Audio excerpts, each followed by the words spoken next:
Hey guys, welcome back to the channel. This is a story about what if Naruto has harem with Hinata /fem haku / Chunin exams. Before I start, please support for more amazing content, and do consider subscribing to my channel and share this video with your friends. This is written by Robin.exe and link in description and support writer. Let's start the video. Chapter 1, The Secret Uzumaki Seal. It was finally time after doing so much D-rank missions and a bunch of chores in Team 7. The Hokage had allowed the team to undertake a C-rank mission that led to the Land of Waves. Their client Tazuna, a drunken bridge builder, was the man they needed to protect once they reached there, only to find out that they got ambushed by a pair of Rouge ninjas who were using a jutsu to hide inside puddles. After taking care of both of them thanks to the help of Kakashi and Sasuke along with Naruto, who stabbed a kunai into the wound in order to get the poison out of him, Kakashi then informed them that they would continue on with the mission. Of course, he was displeased with how Sakura or Sasuke showed no concern for the blonde ninja. Before they could reach the boat, Kakashi brought Naruto over behind a tree to help heal the wound as much as he could by using a very low-level fire jutsu to seal the wound on his hand. After that was done and more bickering and arguments between Naruto and Sasuke, with the pink banshee filling in spots and shooting down Naruto, saying how he will never compare to Sasuke in any way possible. This wounded Naruto a lot, but not to an unbearable degree though, since he knows that Sakura is only kidding and that she was blind by being infatuated by Sasuke's coolness. Couple hours have gone by with Team 7 working with their guide Tazuna finally arriving towards the village after a brief encounter with Sabuza, an A-rank missing ninja which proved to be very powerful and strong even with Kakashi as their sensei. But thanks to the teamwork with Naruto and Sasuke, they managed to free their sensei from the terrible water entrapment jutsu that traps the enemy inside of a water-filled bubble that is used to drown and capture their prey until they pass out or become dead. Once they got to the house, Naruto went and asked Kakashi if they needed some backup after hearing that Sabuza somehow managed to escape by using a replacement jutsu with a water clone. Liking the idea from Naruto, he then asked the boy to send a messenger bird towards the Hokage with a written scroll he had planned before even taking the mission. Naruto, taking a quick peek at the message and saw the team Kakashi wanted to come to help was none other than Team Miyakuno, a team name that Ino made up for her team that consisted of Haku herself and their squad leader Miya Hyuga, Haku's adoptive mother that found her roaming around after the bloodline purge. So smiling to himself and hopping up one of the tallest trees with the bird resting on his shoulder, with a careful grasp on the bird leg he managed to tie the small message and send the bird flying towards the blue skies and back to Konoha. Now with all teams together and getting all prepared to fight Sabuza, a terrible argument picked up once again with Team 7 along with Team Miyakuno, all spectators of the outcome. And I keep telling you, Sasuke, that I am better than you are, Naruto shouted while slamming his fist into the wooden table, shaking the plates and cups that were on it. Listen here, dope, you will never be better than me, nor will you ever get stronger than me. Because I am an Uchiha and an elite ninja, retorted Sasuke with his eyes leering at the orange-clad ninja who was waving his arms aimlessly. Yet, and I'm Naruto Uzumaki, who will kick your butt one day and become the strongest ninja ever, he shouted and then blinked at the laughter Sasuke was giving off. Why didn't this feel right, he thought to himself. This laughter was all too familiar. The same kind of laughter he always heard in the academy days. Seriously, Naruto, what is an Uzumaki, you tell me? Sasuke suddenly said, causing Naruto to blink in confusion, while Miya and Kakashi, who were helping Tsunami out in the kitchen, lowered their eyes halfway, listening in on the conversation. Haven't you noticed, Naruto, that there aren't any left? How are you so strong in your pathetic excuse for a ninja if there aren't any left? He continued, earning some glares from Ino and Haku, who were ready to punch the lights out on the poor bastard. Sasuke is right, Naruto. Hell, I bet all Uzumaki are probably weak, considering you yourself are too stupid and weak to even get a simple test done right. Sakura added to just inflate Sasuke's ego even more, at the same time being ignorant of all the kill intent that were going across the rooms. Inori, who was listening in on the stairs, couldn't believe that this boy's friends were acting like this to him. Aren't they supposed to be a team? Take that back, Uzumakis are strong, Naruto tried to say, keeping his what he believes to be a very powerful clan that he came from, but his emotions were getting the best of him. At the same time was wondering if Sakura and Sasuke were right. But he wouldn't accept that train of thought. Then how come there's no Uchihas left then, Sasuke? I thought they were supposed to be, and he never got to finish his sentence, with Sasuke leaping over the table and kicking Naruto squarely in the head, sending the boy flying out the window and into the forest, rolling to a stop, lying still on the ground. Don't you ever speak down about my clan again, bastard! Before he could continue his assault on Naruto, Haku and Ino both attacked Sasuke at the same time, pinning him towards the wall, with Kakashi and Miya right behind the two, glaring at the boy who was pinned. Learn your place, Uchiha. And don't you ever disown a clan like that again. You may not be on my squad, but I'm sure Kakashi wouldn't mind me bruising you till it becomes apparent in your head that you show respect. Miya threatened the boy, who in turn just gritted his teeth and sneer at the girls, who just drop him on the ground, to add insult to injure on Naruto's end, who was finally getting up from the sudden kick in the face by Duck. But boy Sakura walked up to him and was looking down at him with a smile. Looking up and smiling back, Naruto figured that Sakura finally understood that Sasuke is a bad person, only for reality to kick him in the chin, literally from Sakura kicking Naruto, pushing the boy onto his back. holding an arm under his chin, staring up at her disbelievingly, only to be spit on by the girl. Face it, Naruto, you're a sorry excuse for a ninja. Everyone knows that the Uzumakis were a weak clan. Haven't you noticed that there's none around? None whatsoever. I even heard that they couldn't even save their own village because of how weak they were.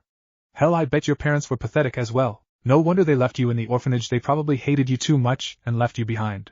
Even your sorry excuse for a mother that probably dropped you off and didn't want you. That did it with both Sasuke and Sakura saying all those horrible things about his clan, about him, even about his parents. He couldn't take it anymore and just ran away from the house. With Sakura just smiling only to get smacked in the head by Haku, knocking the pathetic female ninja unconscious. She then looked up at the bushes that rustled from Naruto running through them with a sad look. She just spoke up to the person that appeared behind her without making eye contact. Mom, is Naruto going to be alright? She asked, turning around to face her adoptive mother Mia, who just let out a content sigh and shook her head. Not sure, Haku. But don't worry. I have a feeling once he takes out his frustration he will be fine. He knows that he has 6 people cheering for him. You, me, Ino, Kakashi, Iruka and the 3rd Hokage. Then blinked at Haku's slight giggles. You're also forgetting everyone at Ichiraku's and Hinata. Mom, Haku added, only to get some slight chuckles from Mia. With the two just staring at the path Naruto took, hoping the boy wouldn't give up on his dreams. Meanwhile, with the running Naruto, he didn't know where he was running to, nor did he care where he ended up. He couldn't believe the words Sasuke and Sakura said to him, including about his Uzumaki clan. Sure, he never actually saw a fellow Uzumaki in the village or anyone who met one before. Well, he has a hunch that Kakashi-sensei and Mia-sensei have met one once in their line of duty before. Since the way they watch out for the boy, which now strikes him odd that he never once asked the two about his mother or father. Then again, it will probably open up a bad wound in the case that they had died during a ninja mission. That would definitely explain him being at the orphanage. But right now, he should just break his bond with Sakura and Sasuke. Obviously, they are not even going to be nice to him, so why should he be nice to them? Well, a team is still a team. Wiping away a few stray tears from his eyes, he suddenly tripped over a branch that sent him tumbling down a hillside, rolling at an incredible speed, only to be stopped by crashing into something big and hard.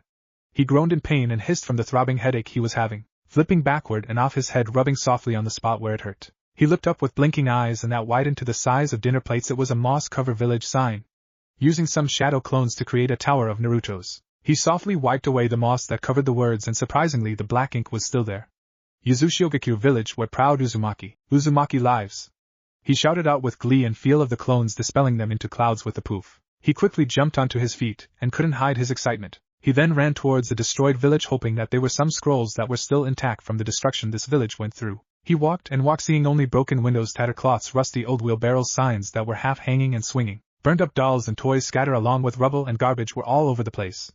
He suddenly saddened at the destruction of the village, while thinking that Sakura and Sasuke were right. Maybe he is the last of his clan. And maybe, just maybe, they were a weak ninja race. Shaking his head and looking up at the building that he had stopped in front of, he couldn't believe what he read on the sign. Ninjutsu library, where experimented and completed project jutsus are made. Being one to want to learn new jutsus, he headed inside the library and, dare he say, started reading the scrolls that were left there from his clans. Sadly, though, there weren't any jutsus that have been written or completed. The library itself looked like it could collapse any minute, considering all of the mold and the gray color atmosphere it was giving off, along with some very dark stains on the walls. He really hoped that it wasn't blood that was still left from their destruction. He remembered that lesson about a village called the Whirlpool Village that learned and excelled in sealing arts. Because of that, many great nations feared that the small village would prove to be a dangerous village and attack them and destroyed them, leaving very few survivors who managed to escape. Is this town that Whirlpool Village? He may not be book smart or intelligent to understand things to a degree, but every symbol he noticed in the village was a lot of swirls. The same ones that the Leaf Village had. He will have to speak with the old man about this sometime once he returns, that is. Begrudgingly, he couldn't find a decent scroll that was legible enough to read or that wasn't in pieces. With a disgruntled sigh, he turned around only to fall through the floor, screaming and slamming hard to the bottom of the library. Ouch. That hurt. Should have been more careful there, Naruto. Huh. He suddenly blinked his eyes and let out a huge grin. At the same time, started hopping up and down towards the destroyed furnished carpeted floors that had tears and holes in it. At the end of the hall was a scroll. A big scroll that looked like the one that he almost gave to Mizuki back in the Leaf Village, but not this time. Since he was an Uzumaki, and probably the last one of his clan, he could actually keep this one for himself. Though he would be careful this time around to make sure nobody, he was serious too, that no one knew he had this scroll in his possession. Opening up the scroll and sitting down by the pedestal that had the glass case for the scroll, he started reading up on the many jutsus that was probably written down for generations of his clan. What shocked him the most was the huge amount of skills for the shadow clone jutsu, along with some powerful water-type jutsus, and some wind types on the side. His grin just got even bigger, figuring out that it probably means he can learn wind and water jutsus. Which everyone knows this, that water beats fire. So if he can learn a water jutsu that can beat the bastard Sasuke's fire jutsu, he would be known as the strongest ninja ever. Then a quick mental flash of Zabuza came into his mind. Shaking that out of his thoughts, he scolds himself. No, Naruto, Sasuke isn't the only strong ninja out there. Bah, who cares, I just want to kick the teams, but... Now let's see. Oh, this looks promising, chakra chains and huh? He squinted his eyes at the writing at the bottom. That rank about S-rank jutsu along with a way of how to activate it. Jinchuriki ultimate power unlocks the hidden power inside those who can wield it. He read out loud, scratching the side of his cheeks. He was curious what would happen if he would activate it. Without any second thoughts and a happy smile creeping on his lips, he walked out in the middle of the room where he fell and started following the directions on the seal first. He needed to make sure that he has full chakra power. Okay, all I have to do is eat this leg, he said while sticking his tongue out from the distaste of the flavor. Kakashi-sensei will always tell his team that to use a soldier pill if necessary or only for emergency. Well, this is kind of an emergency, right? Okay, what's next? With full chakra, create about 6 shadow clones and form a circle.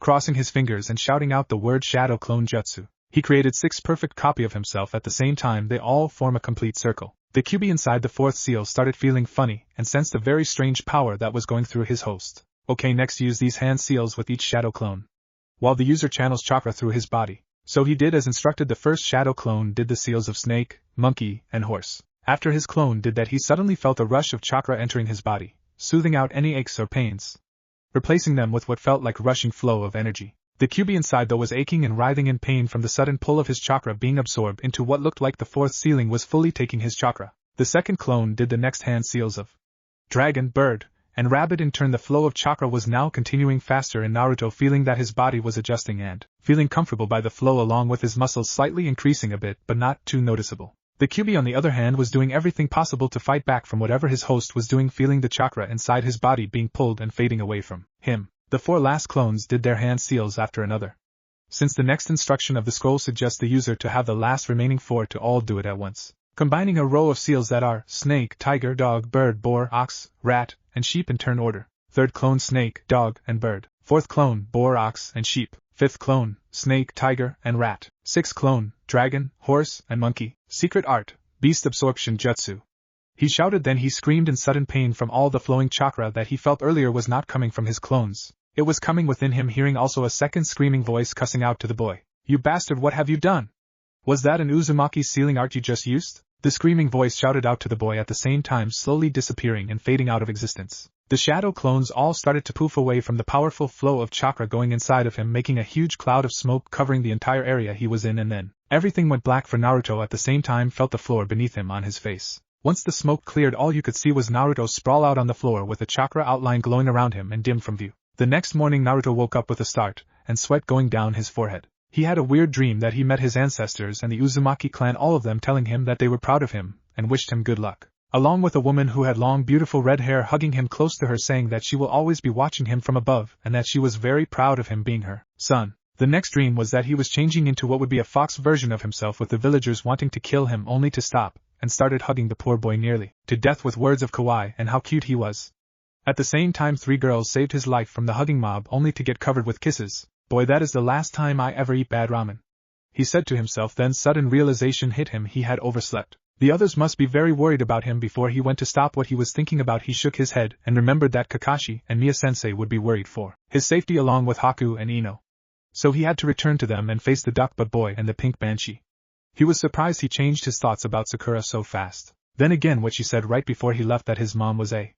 Well, he wouldn't go that far into thought. He jumped back up through the hole that he fell through and ran back to the house, remembering that today was the rematch against Zabuza. Once he arrived back at the house, and in an impressive rescue, if he did say so himself, saved Inari and his mother from the 2 bandits that were going to kill them by using the chakra chains he learned from the scroll to tie them both together, and sent them flying backwards into a tree with gold-like chains covering them. He then got tired of their screaming and shouting at him. He knocked the 2 out and declared that no harm will come to anyone when he was around. After all that, and saying how Inari was a real hero, he dashed off towards the bridge to begrudgingly save his team from Zabuza. Once he arrived there, the first thing he saw was that there was thick mist surrounding the entire bridge, and he heard what sounded like a battle going on, along with Ino flying right at him from being punched hard by somebody. Catching her before she could land on the hard cold bridge, he asked her what was going on. Ino started to explain to him what had happened while he was gone. From what he understood, Zabuza had implanted a memory seal on Haku's neck that made her become his tool and attacked her Sasuke and Sakura. Thankfully though, Sakura was told to protect the bridge builder while she and Sasuke went to fight off Haku.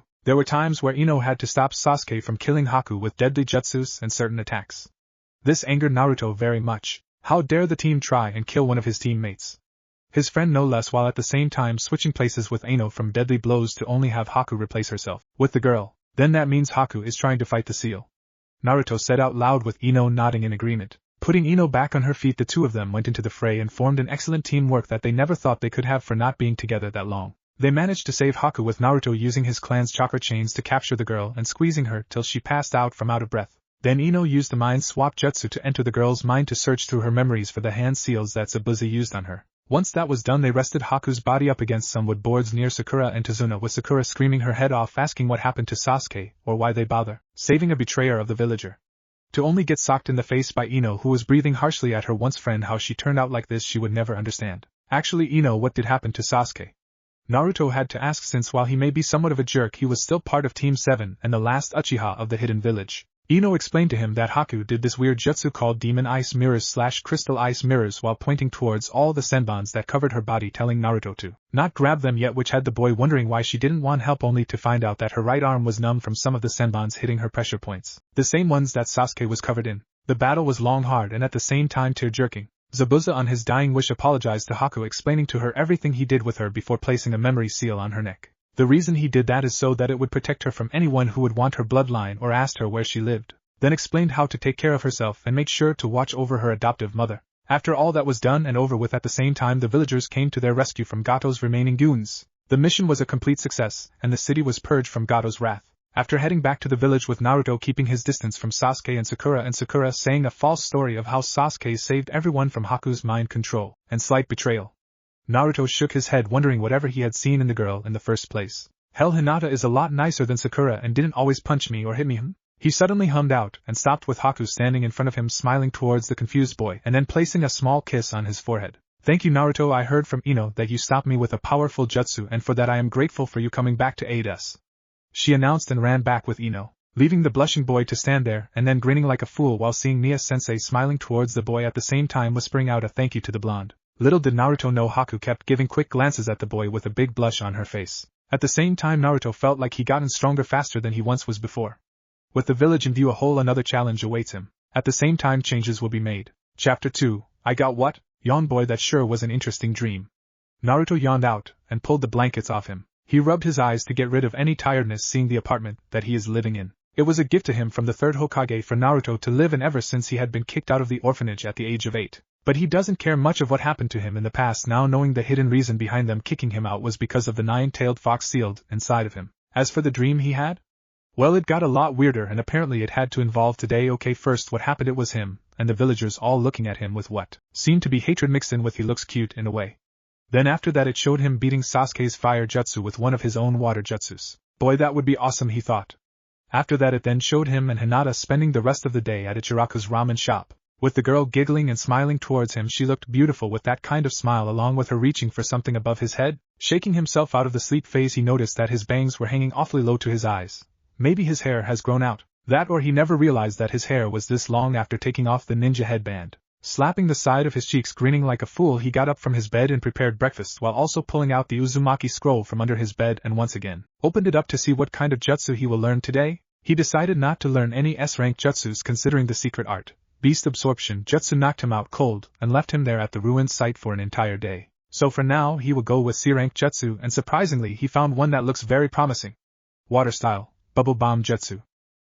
He hummed out in thought, reading over the instructions for how to activate the jutsu. The user must concentrate his chakra through both his hands as they clasp together. While doing this, the caster must then separate his hands apart and form a bubble. To get a good idea of how a bubble feels, they must think of them as clay. After the bubble is formed and between the caster's hands, they must thrust their arms forward and the bubble will explode into a powerful gush of icy cold water, making it feel like knives. He read out loud and started rubbing the back of his left ear with one eye closed softly. He could have sworn he just felt fur. Probably just my hair getting in the way. Now let's try this baby out, he exclaimed, after getting things all clean up and organized so nothing will get soaked by the jutsu he is about to learn. Over the next few hours after finishing his breakfast, he tried and did everything that he could to get the jutsu to work, but nothing happened. He tried it with shadow clones, only for the clones to fall apart into a puddle of water. He didn't know he could make water clone? He read over the instructions once more to make sure he is doing it right, only to find out that this jutsu can only be used by the original. Shadow clones will just burst into nothing but water, so these jutsus interfere with my shadow clones, huh? Alright then. No more games, I will complete this jutsu, he shouted to no one and continued his assault to completing the jutsu. But at last he could not just get the feel of the jutsu. Getting frustrated over failing to get it down so many times, he decided to take a break for now and head to Ichiraku's since almost 4 hours has passed and lunch was nearing. Getting all changed and ready, he headed out to the village, where Deja Vu was taking its place. He was keeping his eyes on the villagers that were all staring back at him with disgust, along with some confusion in their eyes while whispering between one another, while some of the girls around his age were blushing and shouting out the word cute. This made him close his eyes and sweat drop at their reaction. He wasn't wearing anything cute, was he? Taking a look down at his outfit to make sure he wasn't, he just kept hearing them say cute over and over. While some were whispering if the fox was taking over him, those shot the theory down when a little girl stopped in front of him. Looking down at the girl with blinking eyes, she just smiled up at him with a huge grin with one tooth missing, then asked the most random and weirdest question that had ever crossed his mind. Hi mister, can I scratch your ears? She asked with her hands behind her back, moving her body side to side. He raised an eyebrow up to his hair along with pursing his lips up at the same time. This is definitely the most random question he was ever asked. With a shrug of his shoulders he thought, why not? Just encourage the girl, so with a foxy grin he knelt down and let her do what she wanted. Once she started scratching the back of his ear, which earned some purring from him. The little girl and the villagers around him all cried out cute at the scene, seeing how Naruto was really getting into the treatment to his ears. All nodded to each other and deemed that it is indeed just Naruto being Naruto. After the girl was done and waved goodbye to the still grinning Naruto, he continued his walk towards Ichiraku. Surprisingly, that scratch on the ear felt really good for him, and he couldn't understand why he started purring from it. Oh well, it was definitely a nice scratch on the ear. Who would have thought I needed that to calm me down? He thought to himself, and felt his stomach growling after he saw that the destination was just in front of him. So why not grab some lunch before he go and begrudgingly meet up with his teammates? Ayam and Tucci were just staring at the orange-clad boy who was slurping and engulfing the entire 4 bowls of ramen. No, they were not staring at his huge appetite. They were staring at the top of his head, and the way his ears were twitching every time he would slurp up the ramen. After he got done his 4th bowl of ramen, he thanked the 2 for the meal and asked them if it will be alright for him to hang around for a while, which the 2 happily obliged and told the boy he could stay, while Ayam then said she would like the company since the lunch hour is usually slow, watching the boy hold his 2 hands together and moving them apart in a slow fashion, only to let out some frustrated sighs and grunts of annoyance. Naruto, what are you trying to do? Ayam asked the boy, seeing him trying and trying again to do whatever it was he is trying to do. Well, you see, Ayam-chan, I'm trying to get this jutsu to perform correctly. I got the gist of it, and flow my chakra through my hands, but I just can't seem to get the bubble part to appear, he explained to the ramen waitress, who blinked her eyes in focus. Seeing that what the boy was saying / doing seemed to be right from little information he gave her. Before you ask, Ayam-chan, the scroll I was reading on said to think of the bubble as clay, then it will form correctly in my hands, but he suddenly said, growling at another failed attempt to have the bubble appeared. He just let out a sigh and slumped his head on the counter. Tapping her chin with a small pen, she was thinking of a way to help the boy, and from the looks of it, he seemed like he had been at it for hours. Of course it didn't help that she couldn't keep her eyes off his ears. Then blink in surprise from her father, speaking up, drying his hands on his apron. Naruto, you said that scroll wanted you to think the bubble like clay, correct? He asked the blonde ninja, who nodded his head on the counter along with Ayam tilting her head towards her father. He then just let out a few chuckles and motioned for Naruto to come behind the counter. Once Naruto did, Tucci started running water in the ramen stand sink, then poured some dish soap in the sink. 4 bubbles started to appear and floated out from the sink. I think what it is trying to explain, Naruto, is that bubble is a form of like dish soap. Here, I'll show you. Forming his pointer finger in an oval shape and connecting the finger to his thumb, he just grinned and dipped his hand in the soap. Now as you can see, Naruto and Ayam, the soap is like clay in a way. He started explaining, at the same time pulled his hand out of the water, showing that the soap formed an oval in the opening of his thumb and finger. Then you can blow through it just like this. He then blew softly at his hand, showing that the air was forming a bubble from his hand and gently flew up into the air, getting a smile from Naruto, being amazed of how Tucci formed the bubble without any type of ninja skills or chakra. With any kind of soap substance, Naruto, you can form any bubbles as long there is a circle or an opening like I just formed with my hands. Give it a try, maybe it could help you with your training, he exclaimed, and chuckled at the boy's eager nodding, and saw that he did exactly what he did. Before Naruto could pull his hand out, Tucci stopped him from there. Now before you go and blow, Naruto, what does the dish soap feel to you? He asked while crossing his arms, grinning at the young ninja, who looked at his hands with a quizzical gaze and widened his eyes with glee. He quickly hugged Tucci with an from the man, and then Ayam, who chuckled and hugged back. Seeing the boy jumping over the counter, he then shouted, "Thanks you guys. This will really help me out with my training." He shouted towards the ramen owners and headed off towards the training field where his team was waiting for him. Ayam, who still had a smile on her face, turned to look at her father and blinked at his confused look while sweat dropping with a deadpan look at his final realization. "Hey Ayam, when did Naruto get fox ears?" he asked her, which the only response he got was a sigh from the girl who walked towards the back of the ramen stand. leaving her confused dad alone for now and get ready for the even rush hour. Naruto, who was now a happy person and one lucky ninja to have friends like that to help him out with a jutsu he couldn't get right or didn't quite understand. Heck, they weren't even ninjas and they still managed to help him out.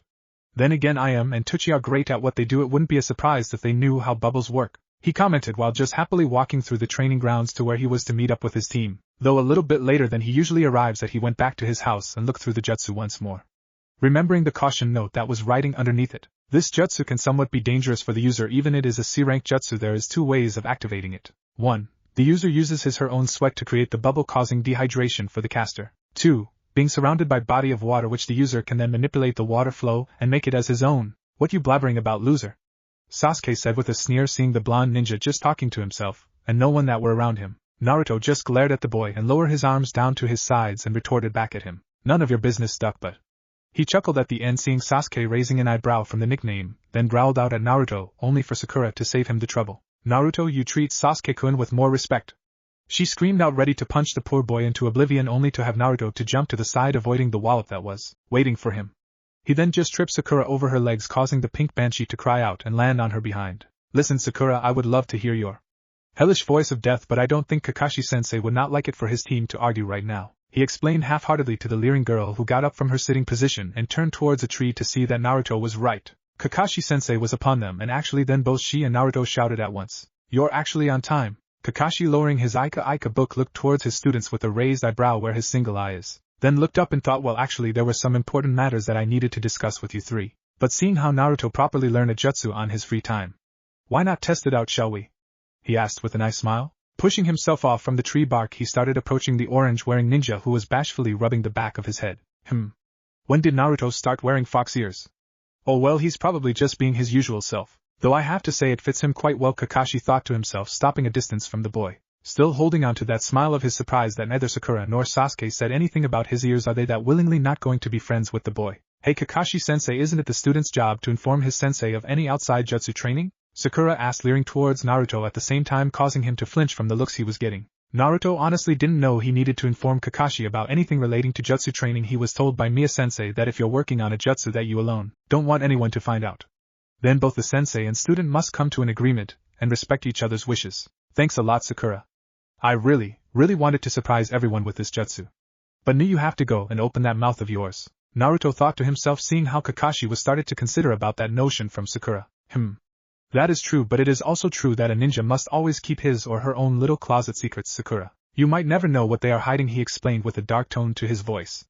Okay, then his face changed to being that I smile again, making the girl's eyes go into saucers, and nodded her shaking head. Whatever.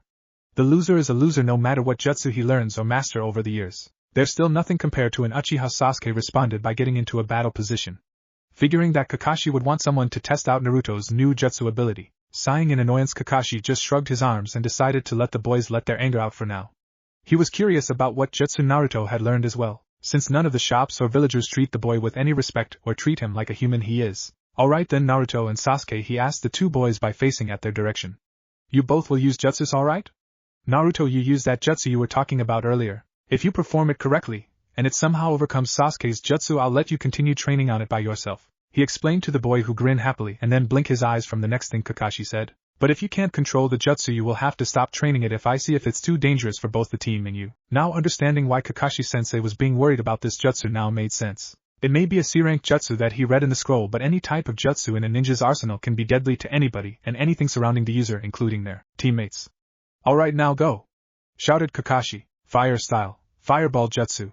Sasuke cried out by leaping up into the air and forming hand seals quicker than the eye could see. He brought his finger near his mouth and inhaled a lot of air into his lungs at the same time, blowing long and hard, creating a massive fireball jutsu that is easily a C-rank jutsu, but with a lot of force was used in it. Shit, is Sasuke actually going to harm Naruto? I better think of something and fast in case Naruto won't be able to counter it with his jutsu, Kakashi thought to himself, silently making some hand seals behind his back, just watching the outcome of the battle that is taking place. Alright Sasuke, you are so amazing and powerful, screamed Sakura, which Naruto's ears twitched a bit from the sense of danger coming his way. Grinning out his fox-like smile, he quickly started forming the hand seal of rat, horse, bird, and rabbit, water style, bubble bomb jutsu. shouted Naruto, causing Kakashi to widen his eyes in shock and letting go of his hand seal that would have interrupted Sasuke fire jutsu. Then watched Naruto pull back his hands to his left side, charging and flowing all the chakra around him into his hands that were glowing with a blue aura to show his chakra. Then after he was done with the flow of chakra, he started separating his hands apart, while in between them was a blue bubble forming with slight ripple here and there to show that there is hardly any control behind the jutsu but still functional to be used. The fireball jutsu was suddenly getting closer and closer to Naruto. Shaking out of his dazed state, Kakashi decided that he saw enough and planned to get Naruto out of there before any damage could be done. Before he could move, Naruto thrust his hands forward and shoot out a powerful gush of water that erupted from the bubble itself, causing the poor boy to go flying backwards and slam up against a tree. At that moment, the powerful gush of water broke through the fireball jutsu and caused everyone's jaws to hit the ground. At the same time, Sasuke went flying backwards and landed hard on the ground with a loud thud, causing Sakura to scream and run towards Sasuke. "You baka! You could have hurt Sasuke with that damn jutsu of yours." "Sasuke-kun, are you alright?" Sakura asked, causing Kakashi to just groan out in frustration. He really should do something about her crazy obsession with the boy. Running towards the blonde ninja in worriment and actually being proud at the same time, which was an odd combination. More importantly was, where did Naruto learn that kind of jutsu, and how ironic that it was an Uzumaki clan jutsu too. I should have a talk with Naruto about this with the third Hokage. While maybe see if Mia could help train him, since she's a bit more familiarized with this type of jutsus, he thought to himself, and helped Naruto up from the ground, dusting him off and checking over any damages that he received. Seeing the boy smiling up at him with his fox ears lying against his head, chuckled and said, "Hell, I guess I still need some work on the jutsu, but did you see how it beats Sasuke's fire jutsu? It was totally awesome," he exclaimed, causing Kakashi to smile while backhanding Sasuke, who was rushing in towards Naruto with a kunai in the face, forgetting that Kakashi was right there helping the boy out. He looked towards the downed Sasuke, who was holding his nose from the punch. Letting out a small sigh, he turned to Naruto. "Naruto, I think you better get going.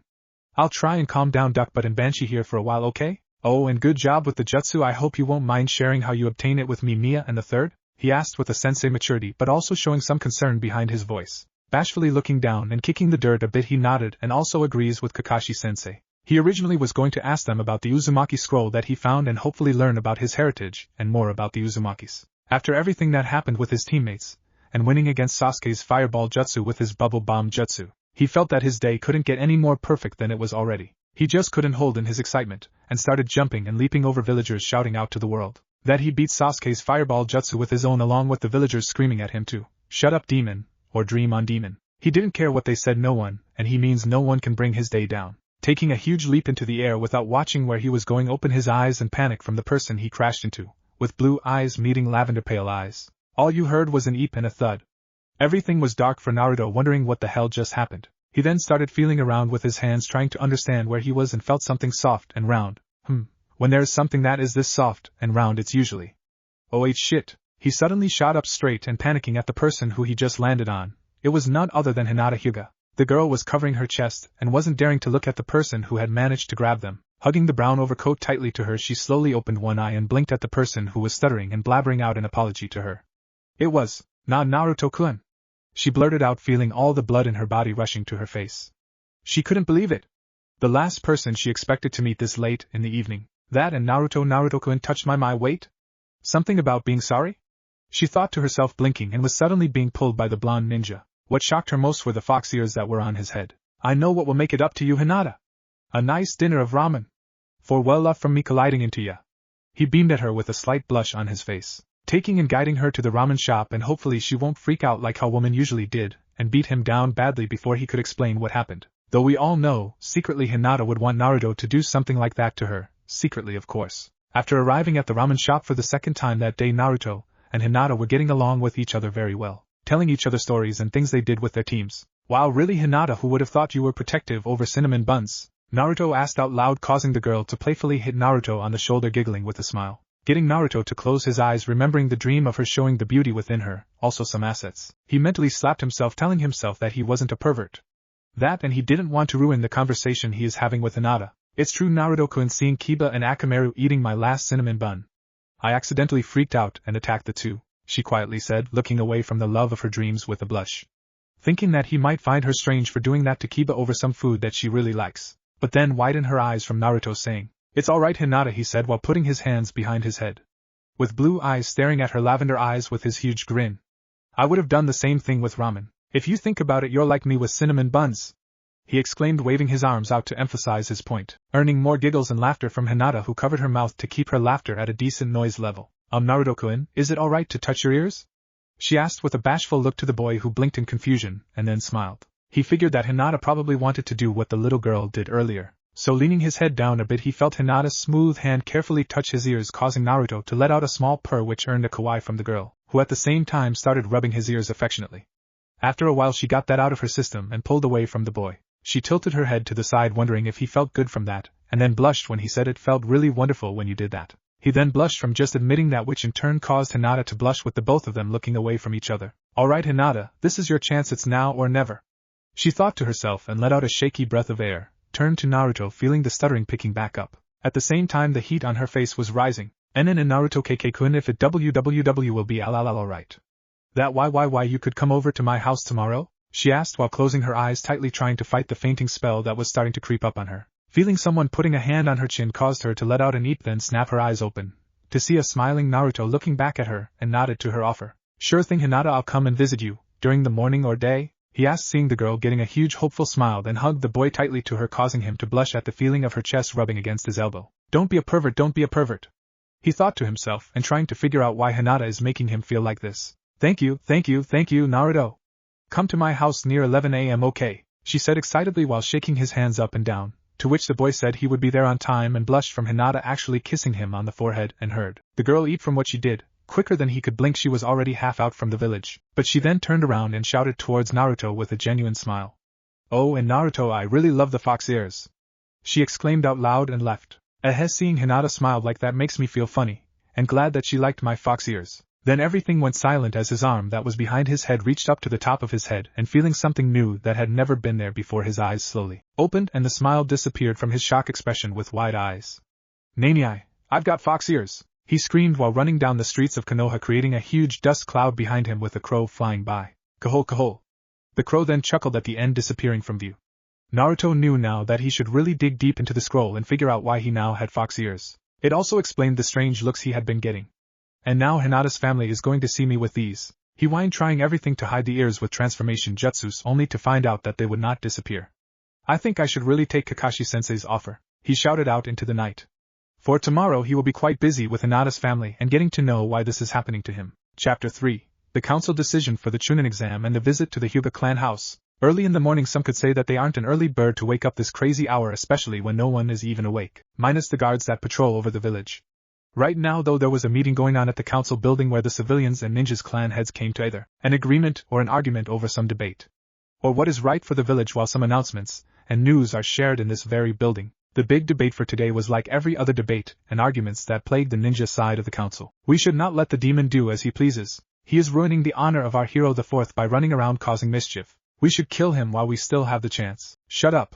the third Hokage yelled out, quieting the entire room to silence while he lifted the white and red Kage hat, rubbing his temples from the migraine he gets whenever the subject that gets brought up in these meetings is, "Naruto did this, Naruto did that."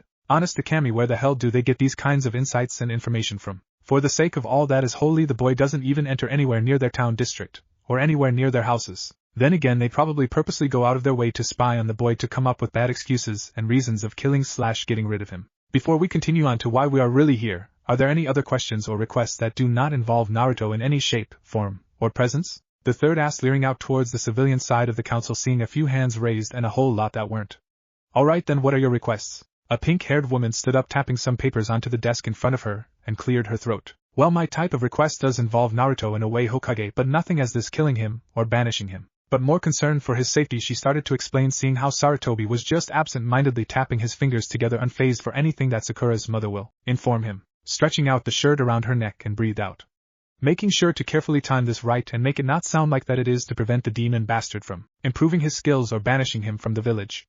"Well, it has come to my attention from what my daughter Sakura explained to me, that Naruto viciously attacked Sasuke during their time off using an unknown jutsu," she said, feeling proud that Naruto would get in trouble for harming the last Uchiha in the village, getting murmurs and whispers from the civilian council, along with the elders just shaking their heads at the performance, or at least at what she wanted to think. Hayashi, the Hyuga clan head, closed his white eyes, folded his arms, and connecting his hands in his white robe, thought through the information that she gave out while opening one eye towards a man with his hair styled like a pineapple, who nodded in his direction, understanding that there were a few loose ends in the story that they were being told. Letting out a low sigh and shook his head, he really wished that he hadn't cancelled Hinata's somewhat invitation for Naruto to come to the clan household. Deep down he really cared for the boy and noticed how any time Hinata was around him, she changed ever so slightly and showed more courage and determination that came from her mother. Then again, he never actually said he cancelled the visit, did he? Oh well, if he didn't, then by all means. Let Hinata enjoy herself with Naruto and Hanabi. Yeah, he can definitely see a nightmare happening once he enters the house. So I figure that it will probably be in our best interest that Naruto was to be removed from the squad, so this little conflict between him and Sasuke won't rise to an unhealthy fight between the two. She finished feeling proud for the story and excuse to keep the boy from advancing, or at least keeping the last Uchiha alive, and that the demon brat wouldn't be killing the holy of the elite clan. Some of the ninja side of the council were all thinking it through in their heads and carefully examining the clues that were given to them. Tsum, the Inuzuka clan head of the group, just hissed and ignored the request of removing Naruto from the team. Hell, if the boy did beat the Uchiha pup, then by all means, good for him. That will lower the overinflated ego of the spoiled boy. Although she was curious about this jutsu that the little pup had used against Sasuke, Shikaku, the Nara clan head, was a very intelligent man with an IQ over 200. They said Naras are very intelligent clan but tended to see most things as being too troublesome, or just don't have the motivation to do the things that aren't deemed troublesome.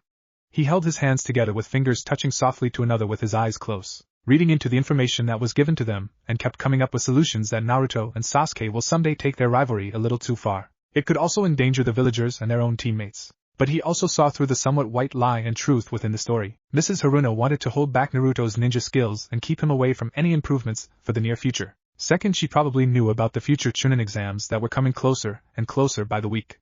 That, or she just wants her daughter to be with Sasuke alone. So many variables that it's just too troublesome to even bother with it. Oh well, even they did got Naruto off of Squad 7, the Hokage can always go with his original plan and put Naruto with either Team Miyukuno or Team Asuma, since Ino, Haku and Miya enjoy the boy's presence along with Asuma, Shikamaru and Choji, who will gladly take him under their wing. Then again, it might be better to put Naruto with Team Miyukuno. Sarutobi, who was looking around at the council in the room, which was filled with hushed whispers along with debating and making out some points to what Miss Haruno said. Leaning back on his chair, he thought it through himself. Lately, from the reports he had been getting from Kakashi, Sasuke had been threatening and attacking Naruto as of late on the account of jutsu clash they did yesterday. Apparently, from what Kakashi said, young Naruto performed a water jutsu that Kakashi hasn't gotten time to teach Naruto on the account of the council keeping the sensei on a leash for training just Sasuke. The water jutsu that Naruto performed was very rare and thought to not exist after the destruction of the Whirlpool village. Sarutobi couldn't help but chuckle from all the praise Kakashi gave to the orange-wearing ninja and requested that whatever scroll Naruto found for this jutsu, it be important for the Hokage to start explaining things to Naruto about his heritage, along with finding someone to help the boy to learn how to control his chakra better. This he didn't like that well. He kept the secret of Naruto's heritage and clan for over 12 years. There were so many times he wanted to tell the boy, but just could not tell him. Especially with whom his mother and father are and the enemies that will probably go after him once news of his heritage will be given out. Ahem, I'm sorry, did you say something, Koharu? Sarutobi asked to one of the elders while shaking his thoughts out of the problem for now. He will probably tell Naruto after the Chunin exams is over. The old woman pursed her lips to the side a bit, knowing how once the Hokage goes into his train of thought, a very deep one mind you, it becomes a bit difficult to get him to respond. And since the matter at hand was Naruto, Sarutobi caring and love for the boy meant no bounds along with the village and Konohamaru. I was saying, Hokage, that half of the civilian side of the council is waiting for your decision on removing Naruto from Team 7, so this way Sasuke, Uchiha and Sakura Haruno won't get harmed from any disputes the boy has with his teammates. She explained while leaning back in the chair a bit. If you asked me and Hamura, we believe that it could very well benefit for Naruto to leave Team 7 if this dispute, and I'm sure everyone here agrees, takes to a level where we have no control over the two boys from harming the others and villagers alike. She explained, getting some nods of approval and mixed feelings about the situation of said two boys. Sarutobi, looking at his old friends, saw a small knowing smirk on their faces in his direction. He couldn't help but sigh. Damn, they are good. I see what they did there, and they're right. If this fight between the two boys were to scale to that level, might be better to actually take Naruto off from the team, and put him on a different squad to watch over him. Koharu, Hamura, you still got it after all these years, he thought, and chuckled to himself. Alright, then we all agree of Naruto being removed from Team 7, after the Chunin exams of course. So this way the boy will have at least a whole 2 months to stay with his teammates? He asked around the room, seeing how pleased the civilians were while at the same time half of the ninja side was displeased about this agreement. Then it is done. Okay, speaking of Chunin exams, and know that if I was to forbid Naruto from entering the test, then how can he prove his worth to the village? That he isn't this demon that you all believe to be. He quickly added and raised his voice to shut up the civilian side that were all sweat drop and raise their hands, defenselessly. Hey, the damn demon brat can go and get himself killed in the exams by all means, but if he does prove to be not the demon fox, then they have got a lot of apologizing to do.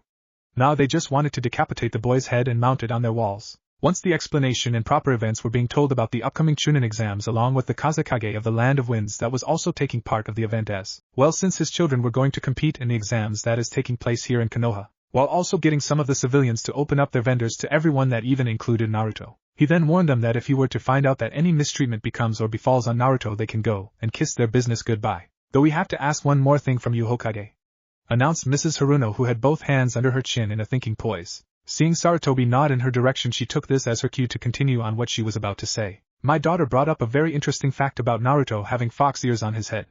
Now I know he is a prankster and all, since we all have been victims of said pranks, which she just covered her forehead a bit more with her hair, seeing everyone nodding and agreeing that they have been targets of the boy's pranks. But this raised a lot of questions in the room, and that is mostly the fox ears.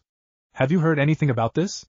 Or a jutsu that could make the boy have fox ears? Sarutobi blinking his eyes from this new, odd information which seemed to follow Naruto a lot lately. This news about fox ears on the boy's head was definitely new to him. Actually, Kakashi wrote about it in his reports. Damn, he thought, how the hell did he miss that? I was probably informed but neglected to read about it. But even then, the closest thing to a jutsu that will give fox-like ears that I know of would be Mia Hyuga's summoning contract, and I will say this. She isn't planning to teach anyone, not even her students, that jutsu unless she deems them worthy. He explained, to which everyone started nodding their heads. Okay, just wanted to make sure, that's all. Mrs. Haruno announced. Once the meeting was over and everyone started to leave the room, Hayashi, who was about to go out through the doors, suddenly got called. If you can wait a moment, Hayashi, I wanted to discuss some things before you go, asked the Hokage, to which Hayashi couldn't help but smile, knowing that Sarutobi knew about Naruto visiting his house today from Hinata's invitation. Turning around, he faced the man who kept smiling to the Byakugan user. If there is anything at all that you need, Hokage, I will try and answer as much as possible. Hayashi spoke up while bowing down and back up to show respect to Sarutobi, who chuckled and waved off the formality he gave off. I heard that Naruto was invited by young Hinata yesterday? The response he got was a chuckle and a nodding Hyuga. I'll bet it took a lot out of Hinata to do that, huh? He joked, which Hayashi couldn't help but express some laughter to the Hokage. It was truly interesting to see Hinata passing out right when she came through the door. Before we could worry if she got attacked, some of the servants were laughing a bit loud from Hinata, saying that she finally invited Naruto over. Of course I would have cancelled it from having this meeting. But I figure give Hinata a chance, you know? He said, smiling at the same time not making eye contact from the Hokage, who proceeded by patting the clan head's shoulders. That is very kind of you, and yeah, I remember how shy you were to asking your wife out at the time. So anyway, I believe you know what my request is then? With a nod and a small grin and answer. Yes, you want me to see if these fox ears are his alone, and not the Kyuubi's, correct? I'll see what I can do. If I can't get to my house in time though, I will then ask one of the servants to see if there was anything out of the normal. That's all I asked? Now ahem, if you excuse me, Kakashi wanted to explain something about Naruto's jutsu he performed that stopped Sasuke's fireball jutsu. He explained. With both of them bowing, they left the room to head off towards their destinations. This could be a little bit troublesome. If the boy and Sasuke were to have a rivalry of that magnitude, then the village would be in danger, said a man covered in bandages, just looking around the empty council room, devising a plan to keep the civilians from harming the poor boy or get in a secret notion of banishment. His name is Danzo, a long-term teammate and friend of Sarutobi. These two worked in a secretive sort of way. For example, Danzo devised an organization called Root Umbu under the third's nose, and said organization got disbanded from the use of forcing someone to lose their memories or become mindless drones that work and serve only under his commands. He was a bit furious about this, but then understood why. No ninja is able to show their true strength by taking away their will and soul, so he kept Root up and running even from the Hokage. But made sure that he actually treats them the way Hokage treats his Umbu units. Now Danzo had nothing against Naruto at all, and he could say he was very proud that the boy found a jutsu that could fight back a powerful fireball jutsu that is from an Uchiha's blood. A lot of thought process was going through his head, wondering if Naruto found a scroll sometime during his mission to Wave. He had read the reports and had studied it for any misleading information. Apparently neither Kakashi nor Mia described Naruto performing any type of jutsu like that against the mind-controlled Haku. He would have to ask the Yamanaka then, since she was still conscious at the time, and had supported the blonde-hair ninja. Now another thing had raised the question, leaning over the desk in front of him, folding his hands together. He was curious what Miss Haruno meant by the Jinchuriki having fox ears on his head. Would have been more helpful if her useless daughter gave more intel than just have fox ears. Sensing a nearby presence, he shifted his head slightly to the right. Did you find our Hokage to be? He asked to the tall man wearing a blank mask. Hi, and the information that was given today is true. Young Uzumaki has what looks like orange fox ears on the top of his head. Also, while gathering intel from the villagers that a little girl who scratched his ear yesterday told me they felt real. If my opinion can be given, sir? The man asked, which Danzo nodded his approval. It is just like the third Hokage said. They act just like the after effects of Mia's summoning jutsu by giving her real fox ears and a tail, although there were no tails that could be proven. Alright, thanks for the information, keep gathering details from Uzumaki. I'm starting to believe there's something else in the works for him to get those. Oh, and congrats on the baby, Mizu, right? To which he got a nod. Ah, okay, you're dismissed. Say hi to the missus for me, he said, seeing the man chuckle a bit and shoo Shin away. He then looked towards the door where Hokage and Hayashi left. Maybe we should put Naruto Uzumaki on that team. Things just got a bit more interesting. With Naruto at the Hyuga clan household, Naruto let out a long drawn-out whistle seeing the clan's gates and the Hyuga guards standing in front of them unmoving. He knew Hinata lived at such a place before when he was young. But actually seeing it in person is kind of intimidating from first glance. Don't eat the rice balls.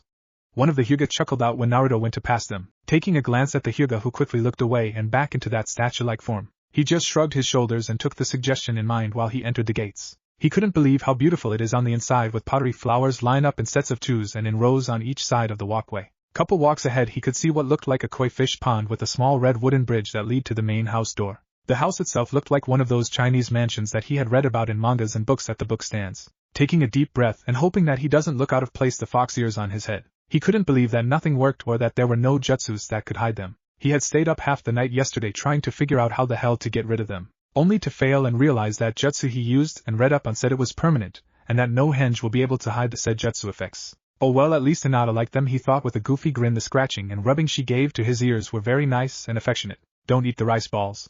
He heard the Hyugas whisper to him, causing him to turn to them, only to see that they weren't standing in front of the gate, and just knocked on the door. While said two Hyugas were holding in their chuckles, standing on guard duty was tiring sometimes, but ever since Naruto came by and had gotten tricked by some students in class, saying that Hinata was captured by the Hyugas at the same time informing him that she was a princess who was in need of rescuing. When the boy came up to the guards, they were surprised at the confidence he showed and announced to them that he will save Princess Hinata from the evil clutches of the Hyugas.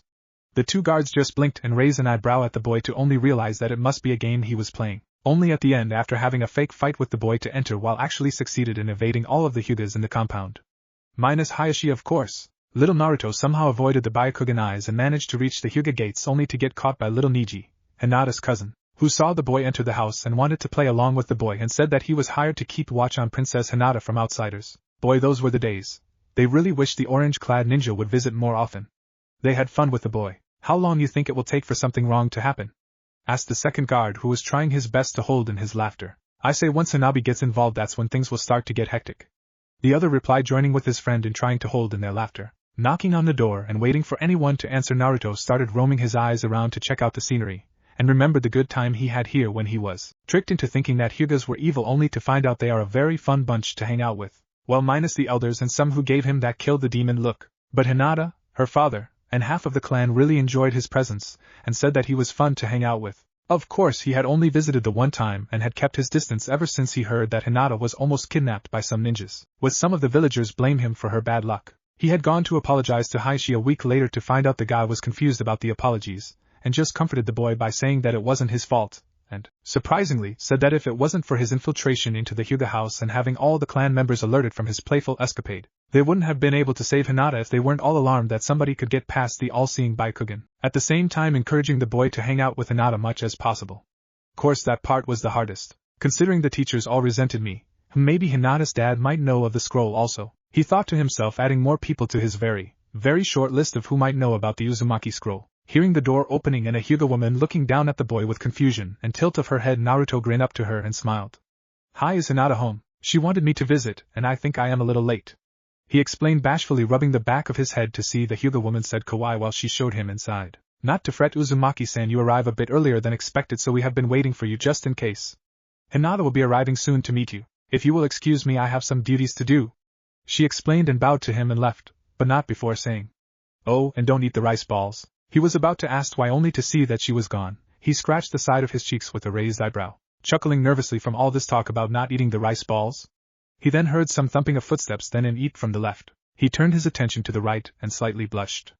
There's Hinata breathing a bit, and hanging off her knees her black long sleeve top hung a bit, showing a small view of her cleave. He shook his head and started mentally slapping himself. He was not a pervert, he kept telling himself in his head over and over. But Hinata acting too cute like that, he can't keep his eyes away from her. Nah, Naruto-kun. You really came to visit? She happily said, shaking hands with the boy, who nodded and accepted the handshake. Of course, Hinata, I always keep my promises. Wow, so this is where you live, huh?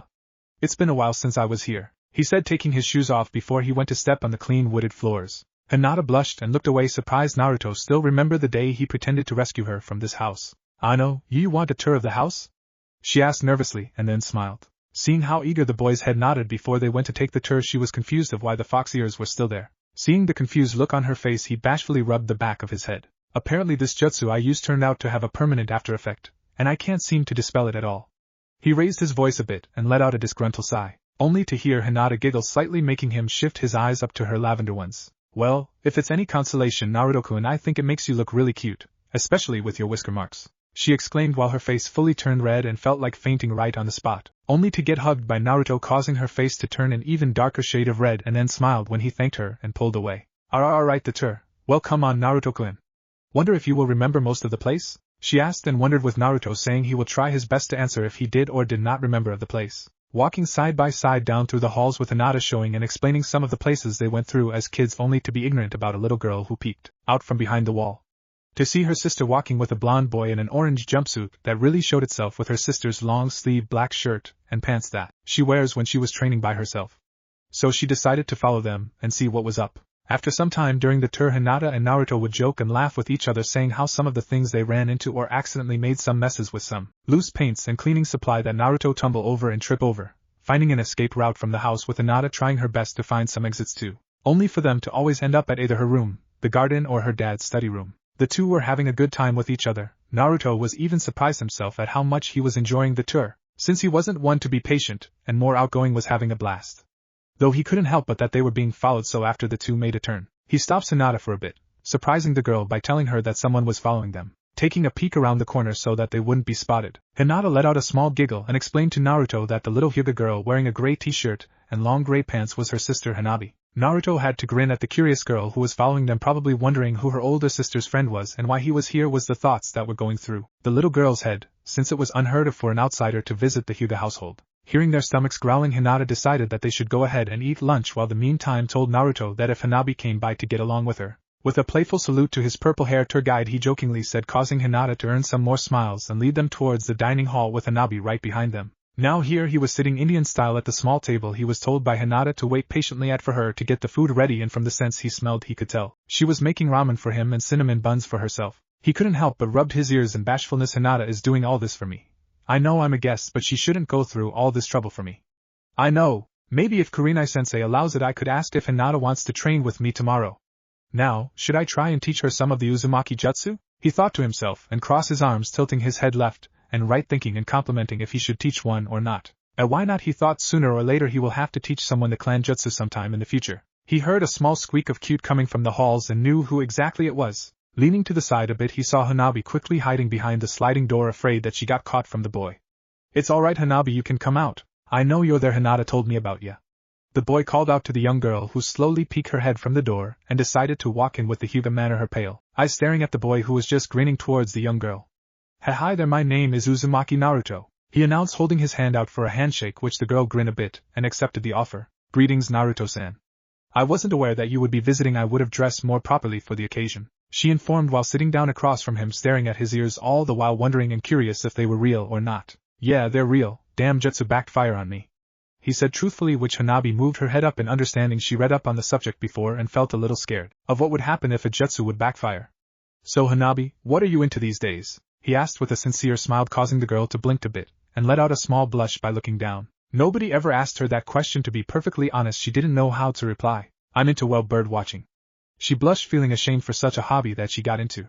Then blinked at Naruto for still holding that smile of his. "Cool, sort of like Shikamaru with his cloud watching, though yours sounds more entertaining than watching clouds," he joked while said boy in question sneezed. Meanwhile, with said boy looking around him, only seeing that Choji was next to him eating his chips, he then mumbled under his breath, "What a drag." Back with Naruto and Hanabi at the dining room, Hanabi couldn't help but express more of her grin to Naruto.